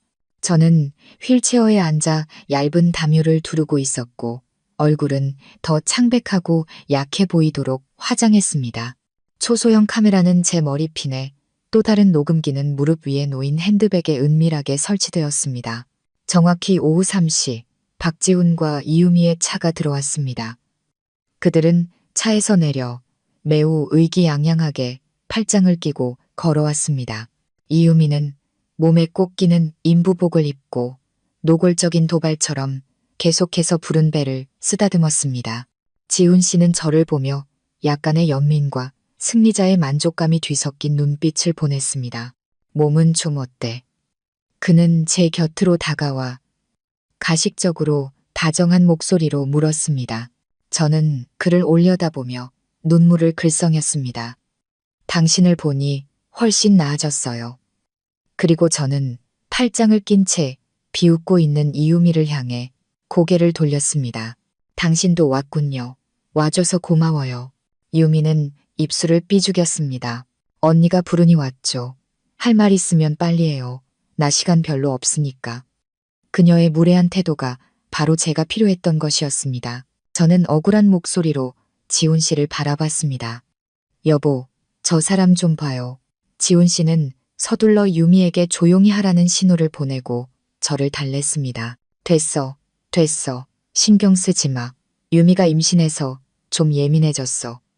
우리 둘을 부른 건 무슨 일이야? 말해봐. 들을게. 저는 숨을 한번 고르고 제 연극을 시작했습니다. 저 깊이 생각해봤어요. 너무 지쳤고 더는 싸우고 싶지 않아요. 그냥 남은 날들만이라도 사랑하는 사람 곁에서 평화롭게 살고 싶어요. 저는 애정이 듬뿍 담긴 눈으로 지훈 씨를 바라봤습니다. 당신 계획에 동의할게요. 위임장에 서명하고 모든 소송도 취하할게요. 우리 같이 외국으로 떠나요. 지훈 씨는 기쁨을 감추지 못하면서도 애써 침착한 척 했습니다. 당신이 그럴 줄 알았어, 서연아. 하지만 서명하기 전에 저는 말을 이었습니다. 마지막 부탁이 하나 있어요. 이유미 씨 입으로 직접 진실을 듣고 싶어요. 그녀가 당신을 속이고 우리 행복을 망치기 위해 덫을 놓았던 게 맞는지 그 말을 들어야만 당신을 다시 완전히 믿을 수 있을 것 같아요. 저는 애원하는 눈빛으로 지훈 씨를 바라봤습니다. 지훈 씨는 유미를 보며 눈짓을 보냈습니다. 유미는 조금 불만스러워 보였지만 대의를 위해 연기하기로 한 듯했습니다. 그녀는 다가와 매우 미안한 표정을 지었습니다. 네, 형님. 다 제 잘못이에요. 제가 지훈 오빠를 너무 사랑해서 두 분 사이를 갈라놓으려 했어요. 지훈 오빠는 죄가 없어요. 저한테 속았을 뿐이에요. 정말 죄송해요. 파렴치한 거짓말이 술술 나왔습니다. 지훈 씨는 봤지 하는 눈빛으로 저를 쳐다봤습니다. 하지만 저는 아직 만족하지 않았습니다. 그럼 레스토랑에서 떨어진 건요? 제가 단도직입적으로 물었습니다. 그것도 제가 몸싸움 중에 실수로 형님을 밀어서. 유미는 조금 당황한 듯 더듬거렸습니다. 실수로? 저는 옅게 웃었습니다. 분명히 의도적인 밀침이었던 걸로 기억하는데요. 지훈 씨는 상황이 이상하게 돌아가는 것을 느끼고 황급히 끼어들었습니다. 서연아, 그만해. 다 지난 일이잖아. 저 사람 더는 괴롭히지 마. 중요한 건 이제 우리가 모든 걸 이해했다는 거야. 자, 서명하고 우리 다시 시작하자. 그는 위임장과 펜을 제 쪽으로 밀었습니다. 하지만 저는 받지 않았습니다. 저는 고개를 저었습니다.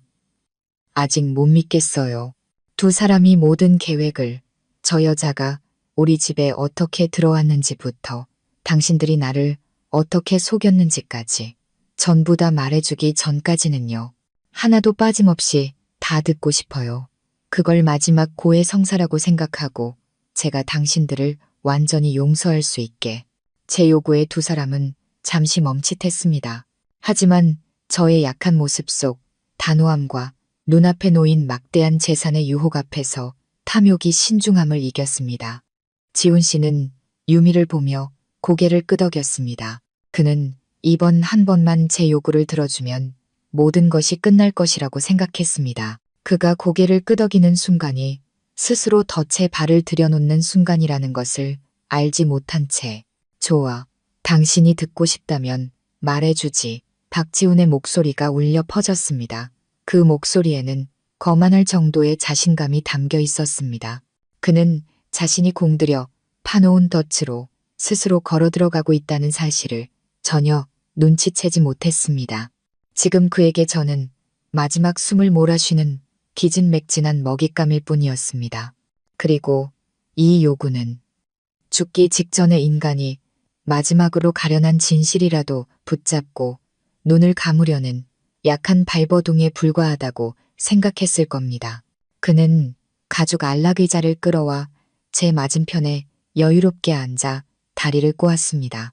마치 자신의 걸작 영화 제작 과정을 설명하려는 감독 같았습니다. 이유미도 잠시 망설이더니 재빨리 역할을 따라잡았습니다. 그녀는 지훈 씨 의자 팔걸이에 교태를 부리며 앉아 그의 어깨를 끊임없이 쓰다듬었습니다. 저를 보는 그녀의 눈에는 더 이상 숨겨진 경멸이 아닌 승리자가 패배자에게 보내는 노골적인 연민이 담겨 있었습니다. 저는 휠체어에 미동도 없이 앉아 이미 설 수 있게 된 두 다리를 얇은 담요로 가린 채 눈물 어린 눈으로 그들을 바라봤습니다. 마음속으로 수백 번 연습한 연기였습니다. 하지만 그 연약한 겉모습 아래 제 심장은 차갑고 날카롭게 뛰고 있었습니다. 모든 신경이 곤두섰고 모든 감각이 최고조에 달했습니다. 머리핀이 살짝 움직이며 초소형 카메라의 각도를 조절했습니다. 핸드백 속 녹음기는 모든 음절을 담을 준비가 되어 있었습니다. 낭만적이고 평화로운 풍경의 이 강변 저택은 오늘 마지막 심판을 위한 신문실이자 무대가 될 것이었습니다. 모든 건 어머니에게서 시작됐어. 지훈 씨가 입을 열었습니다. 그의 목소리는 진심 어린 듯 들렸지만 사실은 계산으로 가득 차 있었습니다. 어머니는 당신을 한 번도 진심으로 만족한 적이 없어. 서연아, 당신은 너무 강하고 독립적이고 성공했지. 당신은 어머니가 아들 집에서조차 위축되게 만들었어. 그리고 가장 중요한 건 당신은 이 집의 대를 이을 아들을 낳아주지 못했지. 그는 마치 말 못할 고통을 이야기하는 것처럼 가식적인 한숨을 쉬었습니다. 그때 유미가 나타났어. 저 아이는 시원한 바람 같았지. 순수하고 맑고 진짜 여자가 무엇인지 아는 아이였어. 그는 애정 어린 눈빛으로 유미를 바라봤습니다. 제가 아주 오랫동안 보지 못했던 눈빛이었습니다. 처음에는 나도 그냥 동생으로만 생각했어. 하지만 저 아이의 다정함과 배려심이 이 아이야말로 내가 진짜로 필요한 여자라는 걸 깨닫게 해줬지. 이 말을 듣자 유미는 더 이상 침묵을 지키지 않았습니다. 그녀는 까르르 웃음을 터뜨렸습니다. 막지만 가시 돋친 웃음소리였습니다. 오빠, 또 겸손하시네. 꼭 내가 먼저 오빠를 유혹한 것처럼 말하잖아요. 우린 그냥 천생연분이었던 거죠. 그녀는 도발적인 눈빛으로 저를 쳐다봤습니다. 서연 형님, 아마 평생 이해 못하실 거예요. 남자들은요, 너무 잘난 여자는 필요 없어요.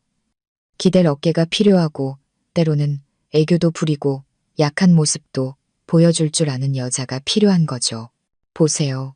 제가 나타났을 때도 형님은 일에만 미쳐 있었잖아요. 근데 저는요. 오빠가 피곤할 때 따뜻한 차 한 잔을 타주고 어깨를 주물러주고 형님한테는 절대 말 못할 고민들을 들어줄 줄 알았죠. 사랑은 그런 사소한 거예요. 형님은 돈은 있지만 그런 섬세함은 없었죠. 저는 속이 뒤틀리는 것을 느끼며 가만히 앉아 있었습니다. 질투 때문이 아니라 그녀의 파렴치한 말들에 대한 역겨움 때문이었습니다. 그녀는 자신의 음흉한 행동들을 마치 전리품이자 예술인 것처럼 이야기하고 있었습니다. 저는 그녀가 지훈 씨에게 차를 타주는 것을, 제 앞에서 그의 어깨를 주무르는 것을 본 적이 있었습니다. 그때 저는 그저 사촌 동생의 관심이라고만 생각했습니다. 그것이 치밀하게 계획된 남편 뺏기 작전의 일부였다는 것을 꿈에도 몰랐습니다. 그리고 제가 임신했어요. 유미는 자랑스럽게 배 위에 손을 얹으며 말을 이었습니다. 아들이에요. 형님은 절대 할 수 없었던 일이죠. 지훈 오빠는 대를 이을 사람이 필요했고 시댁에는 장손이 필요했어요. 그때 저희는 더 이상 몰래 만날 수 없다는 걸 알았죠. 형님이 사라져야만 했어요. 사라져야 했다고? 저는 겁에 질린 아내 역할을 완벽하게 소화하며 힘없는 목소리로 되물었습니다. 그래, 지훈 씨가 말을 받았습니다. 그의 목소리는 한층 더 차가워졌습니다. 하지만 평범하게 이혼하는 건 너무 복잡해. 당신은 똑똑해서 쉽게 모든 걸 포기하지 않을 테니까. 법대로 재산을 나누면 나한테 돌아오는 것도 별로 없고. 그래서 우리에겐 다른 계획이 필요했어. 당신이 스스로 떠나거나 아니면 영원히 돌아올 수 없게 만드는 계획. 그는 아무 감정 없는 눈으로 저를 쳐다봤습니다. 그리고 당신이 직접 그 기회를 만들어줬지. 바로 당신 생일날. 당신의 맹목적인 질투가 모든 걸 망쳤고 동시에 우리에게 새로운 길을 열어준 거야. 가슴이 찢어지는 듯 했습니다. 제 배신당한 고통마저 그들의 손에 든 도구가 되었다니. 레스토랑에서 떨어진 건 제가 떨리는 목소리로 물었습니다. 그건 지훈 씨는 적당한 단어를 찾으려는 듯 잠시 망설였습니다. 그가 대답하기도 전에 유미가 아기의 찬 목소리로 끼어들었습니다. 솔직히 그건 좀 예상 밖이었어요.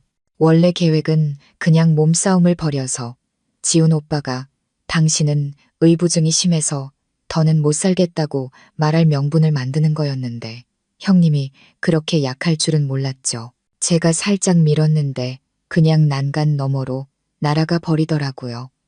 그녀는 야만적인 웃음을 터뜨렸습니다. 형님이 떨어지는 걸 봤을 땐 저도 무서웠어요. 하지만 곧 생각했죠. 이렇게 되는 것도 좋겠다고. 형님이 완전히 사라지면 모든 게 더 간단해질 테니까. 그때 그냥 죽었어야 했는데 정말 질긴 목숨이야.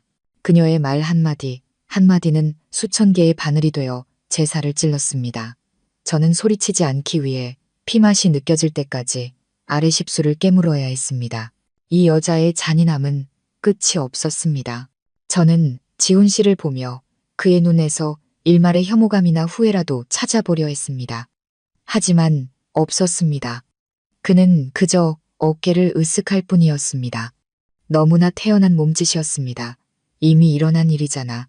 당신이 죽지 않고 그냥 마비만 된 건 다행이지. 오히려 더 잘 됐어. 당신이 식물인간이 되니 내가 합법적인 보호자가 되어 당신의 모든 재산을 관리할 수 있게 됐잖아. 봐, 하늘도 우리를 돕고 있잖아. 그는 악마 같은 미소를 지으며 저를 바라봤습니다. 그리고 당연히 그 치료폭이 각서. 나는 한치의 망설임도 없이 서명했어. 당신을 살려둬서 뭐 하겠어. 돈만 들고 귀찮기만 한데. 내가 당신을 해방시켜준 거야. 자기야. 편안하게 가게 해주는 것. 그게 내가 당신을 위해 해줄 수 있는 마지막 일이었지. 이쯤 되니 더 물어볼 것도 없었습니다. 모든 죄악과 음모, 가장 끔찍한 진실이 그들의 입으로 상세하고 파렴치하게 자백되었습니다. 그들은 이야기하는 것을 넘어 자신들의 영리함과 잔인함을 즐기고 과시하고 있었습니다. 그들은 완전히 경계를 풀고 승리감에 도취되어 있었습니다. 저는 그들을 보았습니다. 인간의 탈을 쓴 두 악마가 손을 잡고 서로를 보며 미소 짓고 있었습니다. 이제 막을 내릴 시간이 왔다는 것을 알았습니다. 저는 천천히, 아주 천천히 두 손으로 휠체어 팔걸이를 잡았습니다. 몸이 떨렸지만 약해서가 아니라 억눌렀던 분노가 폭발하기 직전이었기 때문입니다. 저는 복근에 힘을 주고 몇 주간 몰래 단련해온 두 다리의 모든 힘을 끌어모았습니다. 제가 일어서자, 서연아, 뭐 하는 거야? 가만히 있어. 지훈 씨는 반사적으로 저를 부축하려 달려들었습니다. 아마 제가 또 넘어질까봐 겁이 났을 겁니다. 하지만 저는 똑바로 섰습니다. 저는 더 이상 반신불수에 죽어가는 약한 환자가 아니었습니다. 저는 복수의 여신상처럼 제 두 발로 굳건히 서 있었습니다. 얇은 담요가 바닥으로 떨어지며 안에 미리 입고 있던 검은색 실크 드레스가 드러났습니다. 권력과 끝을 상징하는 색이었습니다. 저는 그들의 경악으로 얼어붙은 두 얼굴을 똑바로 쳐다보며 소름 끼치도록 차가운 미소를 지었습니다. 두 사람 연기 아주 훌륭했어요. 하지만 이제 연극은 여기서 끝내도 될 것 같네요. 지훈 씨와 유미는 입을 떡 벌리고 눈을 동그랗게 뜬 채 아무 말도 하지 못했습니다. 그들은 저를 보았다가 텅 빈 휠체어를 보았다가 마치 귀신이라도 본 듯한 표정이었습니다. 어떻게 네가? 지훈 씨가 더듬거렸습니다. 그의 목소리에서는 자신감은 사라지고 공포의 떨림만이 남아 있었습니다. 어떻게 내가 일어섰냐고, 어떻게 내가 모든 걸 알고 있냐고. 저는 그들을 향해 걸어갔습니다. 아직 조금 느렸지만 한 걸음 한 걸음이 매우 단단하고 위압적이었습니다. 기자회견부터 당신의 애절한 편지, 그리고 오늘 이 만남까지 전부 다 내 계획이었으니까. 당신들이 감독인 줄 알았나? 아니, 당신들은 내 연극에 가련한 꼭두각시였을 뿐이야. 저는 그들 앞에서 멈춰 섰습니다. 불과 몇 걸음의 거리였습니다. 저는 벽에 걸린 거대한 평면 TV를 가리켰습니다. 지금까지 그들이 그저 장식품이라고 생각했을 물건을 방금 당신들이 자백한 내용 다시 한번 감상해 볼래요? 내가 아주 특별하게 편집해놨거든. 제 손가락이 향하자 TV 화면이 갑자기 켜졌습니다. 영화가 아니었습니다. 화면에 비친 것은 바로 몇 분 전의 이것일 우리 세 사람의 모습이었습니다. 지훈 씨의 목소리, 유미의 목소리, 파렴치한 자백, 야만적인 웃음소리, 모든 것이 하나도 빠짐없이 선명하게 울려 퍼졌습니다. 지훈 씨와 유미의 얼굴은 하얗게 질렸다가 파랗게 그리고 잿빛으로 변했습니다. 그들은 화면을 보았다가 다시 저를 보았습니다. 그들의 눈에는 경악과 절망만이 가득했습니다. 그들은 깨달았습니다. 그들은 덫에 걸린 것이 아니라 스스로 제 무덤을 판 것이었습니다. 그들의 연극은 막을 내렸지만 저의 연극, 마지막 심판은 이제 막 시작된 것이었습니다. 안 돼. 이럴 순 없어. 박지훈의 절규가 소름 끼치는 정적을 깼습니다. 그 목소리는 더 이상 유능한 의사의 자신감 넘치는 목소리가 아니었습니다. 막다른 길에 몰린 야수의 절망과 광기가 뒤섞인 울부짖음이었습니다. 그는 손가락을 부들부들 떨며 저를 가리켰습니다. 늘 계산으로 번뜩이던 그의 눈은 핏발이서 감출 수 없는 공포로 가득 차 있었습니다. 네가 날 속였어. 이 악독한 년, 네가 연기한 거였어. 바로 몇 초 전까지만 해도 남편을 빼앗은 전리품을 자랑하던 이유미는 이제 돌처럼 굳어 서 있었습니다. 창백한 피부는 핏기 하나 없이 질려 있었고 붉은 입술만 달싹일 뿐 아무 말도 하지 못했습니다. 그녀는 꼿꼿이 서 있는 저와 자신의 자백이 잔인하게 반복 재생되는 TV 화면을 번갈아 쳐다봤습니다. 카메라, 녹음기, 언니, 우리한테 덫을 놓은 거야. 마침내 그녀가 떨리는 울음 섞인 목소리로 한마디 내뱉었습니다. 덫이라고? 저는 차갑게 웃었습니다. 잔인한 미소라는 것을 알았지만 그 미소에는 제가 그동안 억눌러 왔던 모든 분노와 고통, 경멸이 담겨 있었습니다. 한 여자를 2층에서 밀어 피투성이로 쓰러지게 내버려둔 것과 비교하면 평생을 함께한 남편이 아내의 치료폭이 각서에 서명하고 병상에서 서서히 죽어가게 만든 것과 비교하면 모든 재산을 빼앗고 어린 딸까지 빼앗으려 한 것과 비교하면 내가 놓은 이 작은 덫이 당신들이 나를 위해 만든 지옥에 비하면 아무것도 아니지 않나. 제 질문 하나하나는 보이지 않는 망치가 되어 그들의 심장을 내리쳤습니다. 그들이 죽었다고 생각했던 희생자의 입에서 나온 적나라한 진실은 화면 속 증거보다 더 큰 파괴력을 가졌습니다. 그들에게는 더 이상 발뺌할 길이 없었습니다. 그 순간 마치 짝이라도 한 듯 거실의 모든 문이 동시에 활짝 열렸습니다. 정문, 정원으로 나가는 문, 다른 방과 연결된 문까지. 검은 정장 차림의 강 변호사님이 가장 먼저 들어섰고 그 뒤를 미나 씨가, 그리고 수십 명의 경찰이 곤봉을 든 채 순식간에 들이닥쳐 빠져나갈 수 없는 포위망을 형성했습니다. 방 안의 공기는 지훈 씨와 유미의 겁에 질린 거친 숨소리만 남긴 채 굳어버렸습니다. 박지훈, 이유미, 당신들을 상해, 살인 미수, 사기 및 재산 편취 혐의로 체포합니다. 저항하지 마시오. 경찰 간부의 크고 단호한 목소리가 두 죄인의 마지막 희미한 희망마저 꺾어버리는 최종 판결처럼 울려 퍼졌습니다. 법의 포위망 앞에서 그들의 비겁하고 이기적인 본성이 추하게 드러났습니다. 그들이 찬양하던 사랑, 악랄한 음모 속의 동지에는 모두 비눗방울처럼 사라졌습니다. 대신 서로를 물어뜯으며 살아남으려는 추악한 싸움이 벌어졌습니다. 저 여자예요. 다 저 여자가 시킨 거라고요. 지훈 씨가 가장 먼저 반응했습니다.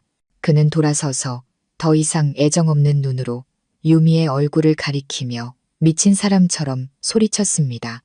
저 여자가 날 유혹했어요. 재산을 빼앗을 계획도 다 저 여자가 짰다고요. 자기 뱃속에 내 아들이 있다고 했어요. 난 그냥 저 여자한테 속아서 눈이 멀었을 뿐이에요. 난 죄가 없어요. 저 여자를 잡아 넣으세요. 뭐라고? 이 개자식. 몇 초간 넋을 잃었던 유미도 상처 입은 짐승처럼 폭발했습니다. 두려움은 분노로 변했습니다.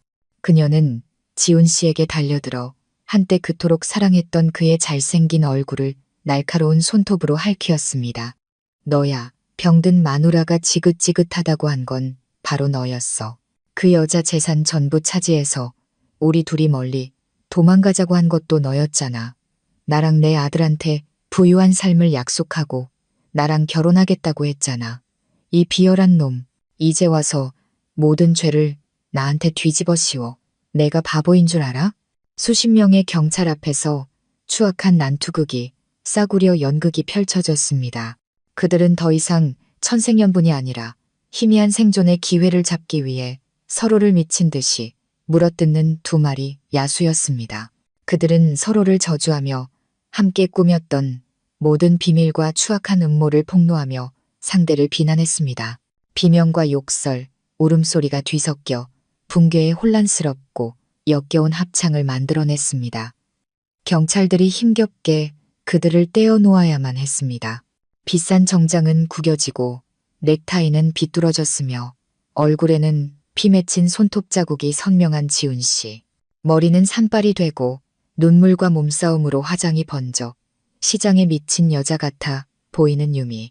두 개의 차가운 수갑이 그들의 손목에 채워지며 비극적인 희극은 막을 내렸습니다. 그 혼란 속에서 저는 문 밖에서 또 다른 광경을 목격했습니다. 시어머니 최 여사도 두 명의 여경에게 연행되어 들어오고 있었습니다. 아마 변호사님 팀이 여러 장소에서 동시에 움직인 듯 했습니다. 그녀에게서는 더 이상 과거의 고상하고 위압적인 모습은 찾아볼 수 없었습니다. 그녀는 10년은 더 늙어 보였고 얼굴은 넋이 나가 공포에 질려 있었습니다. 아들과 친딸이 수갑을 찬 채 범죄자처럼 끌려가는 것을 보자 그녀는 고통스러운 비명을 질렀습니다. 너무 큰 충격, 자신이 배후에서 조종했던 거대한 범죄 제국의 붕괴는 그녀의 인내력을 넘어선 것이었습니다. 그녀의 눈이 뒤집히고 몸에 힘이 빠지더니 바닥으로 쓰러져 기절하고 말았습니다. 이번에는 연극이 아니었습니다. 악인의 진짜 몰락이었습니다. 모든 것이 너무나 빠르고 갑작스럽게 일어났습니다. 호화로운 저택은 순식간에 범죄 현장으로 변했습니다. 박지훈이 두 명의 경찰에게 끌려가다가 제 옆을 스쳐 지나갔습니다. 그는 잠시 멈춰 섰고 수갑이 철컥하는 건조한 소리를 냈습니다. 그는 고개를 들어 매우 복잡한 눈빛으로 저를 쳐다봤습니다. 그 눈빛에는 증오, 분함, 두려움, 그리고 희미하게 뒤늦은 후회 같은 것이 서려 있었습니다. 서연아, 내가 잘못했어. 그가 힘없이 속삭였습니다. 저는 아무 말도 하지 않았습니다. 그저 얼음처럼 차가운 아무 감정도 동정심도 없는 눈으로 그의 눈을 똑바로 쳐다봤습니다. 모든 것은 너무 늦었습니다. 그의 사과는 이제 아무런 가치도 없었습니다. 그는 저뿐만 아니라 법과 자신의 양심에도 빚을 졌습니다. 호송차 문이 쾅 하고 닫혔습니다. 단호하고 잔인한 그 소리는 제게 헤아릴 수 없는 고통을 안겨준 자들을 그리고 어두웠던 과거를 모두 싣고 떠나갔습니다. 저는 커다란 유리창 옆에 서서 요란하게 사이렌을 울리며 푸른 나무들 사이로 사라져가는 경찰차를 바라보았습니다. 끝없는 안도감, 진정한 해방감이 온몸으로 퍼져나갔습니다. 기나긴 악몽이 마침내 끝났습니다. 강 변호사님이 다가와 제 어깨에 따뜻한 손을 얹었습니다. 이제 다 괜찮아, 서연아. 정의는 실현됐어. 미나 씨도 달려와 붉어졌지만 기쁨으로 반짝이는 눈으로 저를 꼭 껴안았습니다. 언니, 정말 대단해요. 우리가 해냈어요. 언니가 이겼어요. 저는 미소 지었습니다. 기나긴 어둠 끝에 찾아온 진짜 미소였습니다. 눈물의 짠맛이 아직 남아있는 미소였습니다. 저는 붉게 물든 노을 아래 유유히 흐르는 한강을 바라보았습니다. 저녁 햇살은 수묵화처럼 아름다웠습니다. 저는 알았습니다. 내일부터 제 인생의 새로운 장이 시작될 것이라는 것을. 더 이상 눈물도 증오도 추악한 음모도 없는 오직 평화와 사랑 그리고 희망만이 가득한 장이. 저는 배신이라는 잿더미 속에서 그 어느 때보다 강하고 단단하게 다시 태어났습니다. 그리고 저는 인생이 제게 가져다 줄 그 어떤 것과도 맞설 준비가, 저와 제 사랑하는 아린이를 위한 밝은 미래를 만들어갈 준비가 되어 있다는 것을 알았습니다. 6개월 후 운명의 마지막 재판날이 밝았습니다. 법원 앞은 기자들과 호기심 많은 시민들로 가득 차 숨막힐 듯한 분위기였습니다. 제 사건은 한 가정의 비극을 넘어 사회적 관심사가 되었고, 배신과 탐욕 그리고 정의를 되찾기 위한 싸움의 상징적인 이야기가 되었습니다. 저는 더 이상 약한 모습으로 휠체어에 앉아있지 않았습니다. 고급 세단에서 내려 강 변호사님과 경호원들의 보호를 받으며 제 발로 직접 걸어갔습니다. 저는 순백의 정장을 선택했고, 머리는 단정하게 올렸으며 화장은 옅게 했지만 눈빛은 단호하고 두려움이 없었습니다. 고된 물리치료 끝에 아직은 균형을 잡기 위해 약간의 집중이 필요했지만 제 걸음걸이는 단단하고 위엄이 있었습니다. 카메라 플래시가 쉴 새 없이 터졌지만 더는 눈부시지 않았습니다. 저는 가장 깊은 어둠을 통과했고, 이 불빛들은 그저 저의 귀환을 장식하는 스포트라이트일 뿐이었습니다. 피해자석에 앉아 저는 피고인석을 바라봤습니다. 한때 제 세상의 전부였던 사람들은 이제 너무나 비참하고 낯설어 보였습니다. 박지우는 깡마르고 단정하던 머리에는 흰머리가 군데군데 보였습니다. 헐렁한 수위가 그의 초췌한 몸을 삼키고 있었습니다. 그는 감히 고개를 들어 저를 쳐다보지 못하고 차가운 바닥만 내려다볼 뿐이었습니다. 이유미도 화려하고 도도했던 모습은 온데간데 없었습니다. 화장기 없는 얼굴은 수척했고, 만삭의 배는 더 이상 자랑거리가 아닌 현실적인 짐처럼 보였습니다. 그녀는 계속해서 악어의 눈물을 닦아냈습니다. 그리고 이 모든 것을 배후에서 조종했던 악독한 여자, 최 여사는 20년은 늙어 보였습니다. 눈은 퀭하게 들어가고 시선은 텅 비어 자신이 공들여 쌓은 범죄 제국의 너무나 빠른 붕괴를 아직 받아들이지 못하는 듯 했습니다. 재판은 며칠간 이어졌지만 변론은 복잡하지 않았습니다. 변호사님 팀이 수집한 부인할 수 없는 증거들 앞에서 그들의 모든 변명은 무의미하고 우스꽝스러웠습니다. 저택에서 녹화된 지훈 씨와 유미의 자백 영상이 법정에서 상영되었습니다. 그들의 말 한마디 한마디가 법정 전체에 울려 퍼지며 그들의 잔인함과 역겨운 본성을 남김없이 드러냈습니다. 영상이 끝나자 법정은 침묵에 잠겼습니다. 지훈 씨는 책상에 머리를 밟고 두 어깨를 들썩였습니다. 그를 변호하던 변호사조차 고개를 저을 뿐이었습니다. 이유미의 진짜 신분과 최 여사 모녀가 사전에 꾸몄던 음모의 진실이 밝혀지자 방청객들은 인간의 악랄함에 몸서리쳤습니다. 최후 변론에서 재판부의 질문에 직면하자 그들은 다시 한번 서로를 물어뜯는 연극을 펼쳤습니다. 지훈 씨는 모든 죄를 유미와 친어머니에게 떠넘기며 자신은 사랑과 가족의 압박에 눈이 먼약한 남자였을 뿐이라고 말했습니다. 유미는 울면서 자신이 지훈 씨에게 속고 친어머니에게 이용당한 순진한 시골 처녀일 뿐이라고 했습니다. 최 여사는 침묵했습니다. 모든 것을 잃었다는 것을 아는 자의 소름 끼치는 침묵이었습니다. 하지만 하늘의 그물은 넓고 성기지만 결코 놓치는 법이 없었습니다. 선고일, 엄숙한 표정의 재판장이 최종 판결문을 낭독했습니다. 각각의 죄에 합당한 판결이었습니다. 박지우는 주범으로서 상해치사 미수, 살인 미수, 사기 및 재산 편취 등 여러 중범죄가 인정되어 최고형인 무기징역을 선고받았습니다. 공범인 이유미는 징역 20년을 선고받고 그녀의 청춘을 감옥에서 보내게 되었습니다. 그녀가 늘 무기로 삼았던 뱃속의 아들은 법원의 요구에 따라 진행된 DNA 검사 결과 지훈 씨의 아들이 아니라는 아이러니한 사실이 밝혀졌습니다. 알고 보니 그녀는 저와 지훈 씨를 속이는 와중에도 다른 남자를 만나고 있었던 것입니다. 거짓 위에 거짓을 쌓은 셈이죠. 악독한 시어머니이자 모든 사건의 배후였던 최 여사도 자신의 죄에 대한 대가로 징역 15년을 선고받았습니다. 재판장의 의사봉이 내리쳐졌습니다. 그 단호하고 힘찬 소리는 제 인생의 어두운 한 장을 마감하는 마침표와도 같았습니다. 기쁘거나 통쾌하지는 않았습니다. 마음에는 이상할 정도로 평온함만이 감돌았습니다. 정의는 비록 늦었지만 마침내 찾아왔습니다. 판결이 내려진 날, 저는 슬프고 거짓된 기억으로 가득한 평창동 저택으로 돌아가지 않았습니다. 그곳은 이혼 후 재산 분할을 위해 봉인되었습니다. 대신 저는 지난 몇 달간 가장 간절히 원했던 일을 했습니다. 저는 아린이를 데리러 갔습니다. 법원은 지훈 씨의 무책임함과 잔인한 음모에 대한 증거를 바탕으로 망설임 없이 딸의 양육권을 제게 주었습니다. 유치원 문을 들어설 때 심장이 세차게 뛰었습니다. 저는 완전히 회복했습니다. 더 이상 휠체어나 목발도 필요 없었습니다. 저는 제 발로 걸을 수 있었고 딸을 향해 달려가 품에 안을 수 있었습니다. 아린이는 뒷마당 미끄럼틀에서 놀고 있었습니다.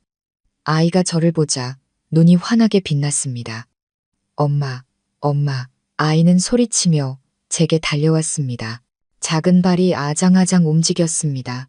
저는 무릎을 꿇고 두 팔을 벌렸습니다. 아이는 제 품으로 뛰어들어 저를 꼭 따뜻하게 안았습니다. 아이의 머리카락에서 나는 익숙한 분유 냄새에 눈물이 터져 나왔습니다. 엄마 여기 있어. 우리 아린이. 미안해. 엄마가 너무 늦었지. 엄마, 보고 싶었어요. 아이는 제 품에서 흐느꼈습니다. 이제 아무데도 안 갈 거죠? 영원히 나랑 같이 있을 거죠?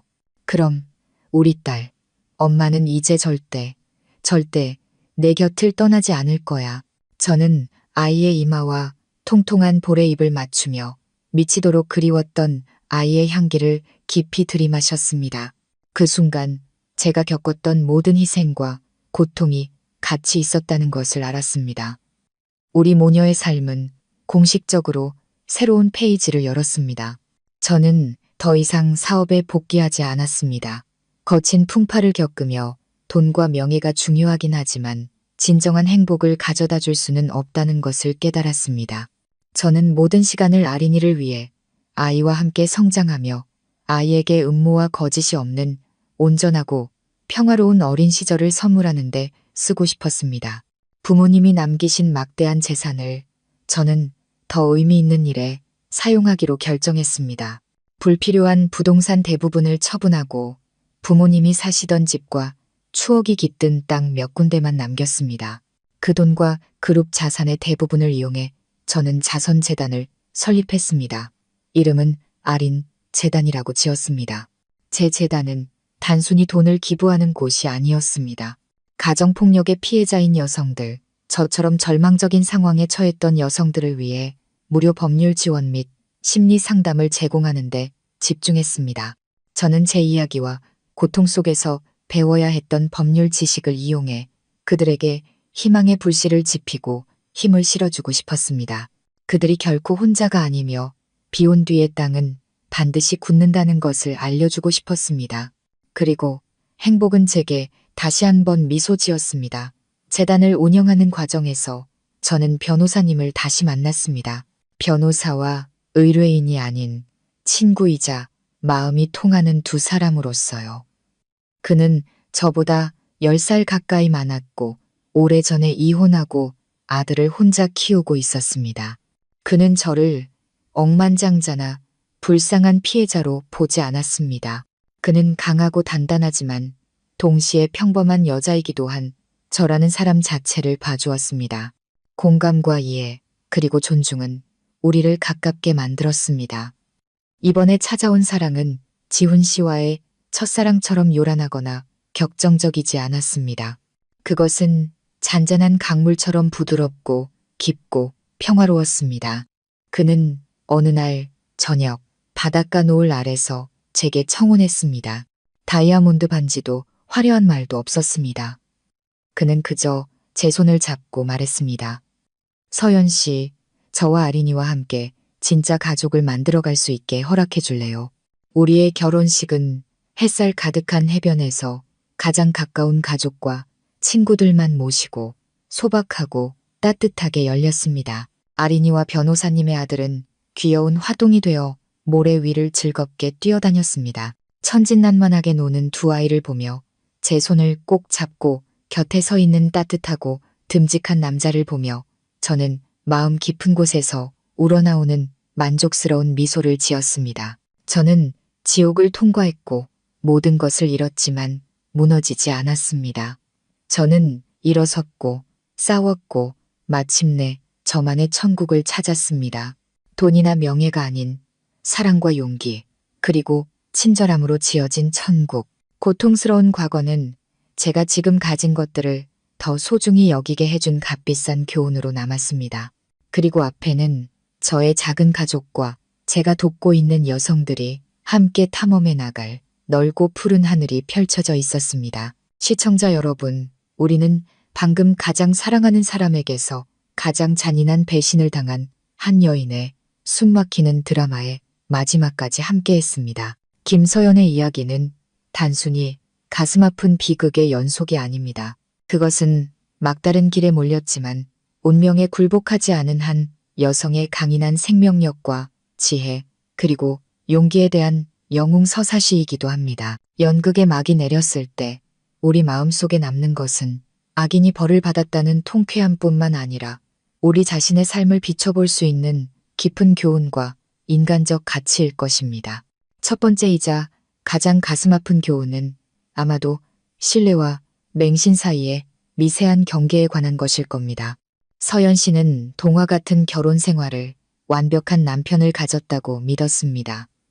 그녀는 의심 없이 모든 것을 주었고 그 대가로 등 뒤에서 꽂히는 칼날을 받았습니다. 우리도 살면서 누군가를 그처럼 절대적으로 믿어본 적이 있지 않을까요? 사랑과 신뢰는 모든 관계의 기반이지만 그렇다고 해서 분별력과 자기 자신을 보호할 능력을 포기해야 한다는 의미는 아닙니다. 아무리 사소하더라도 이상한 징후를 절대 무시하지 마십시오. 사랑 때문에 진실과 거짓을 구분하지 못할 정도로 눈이 멀게 두지 마십시오.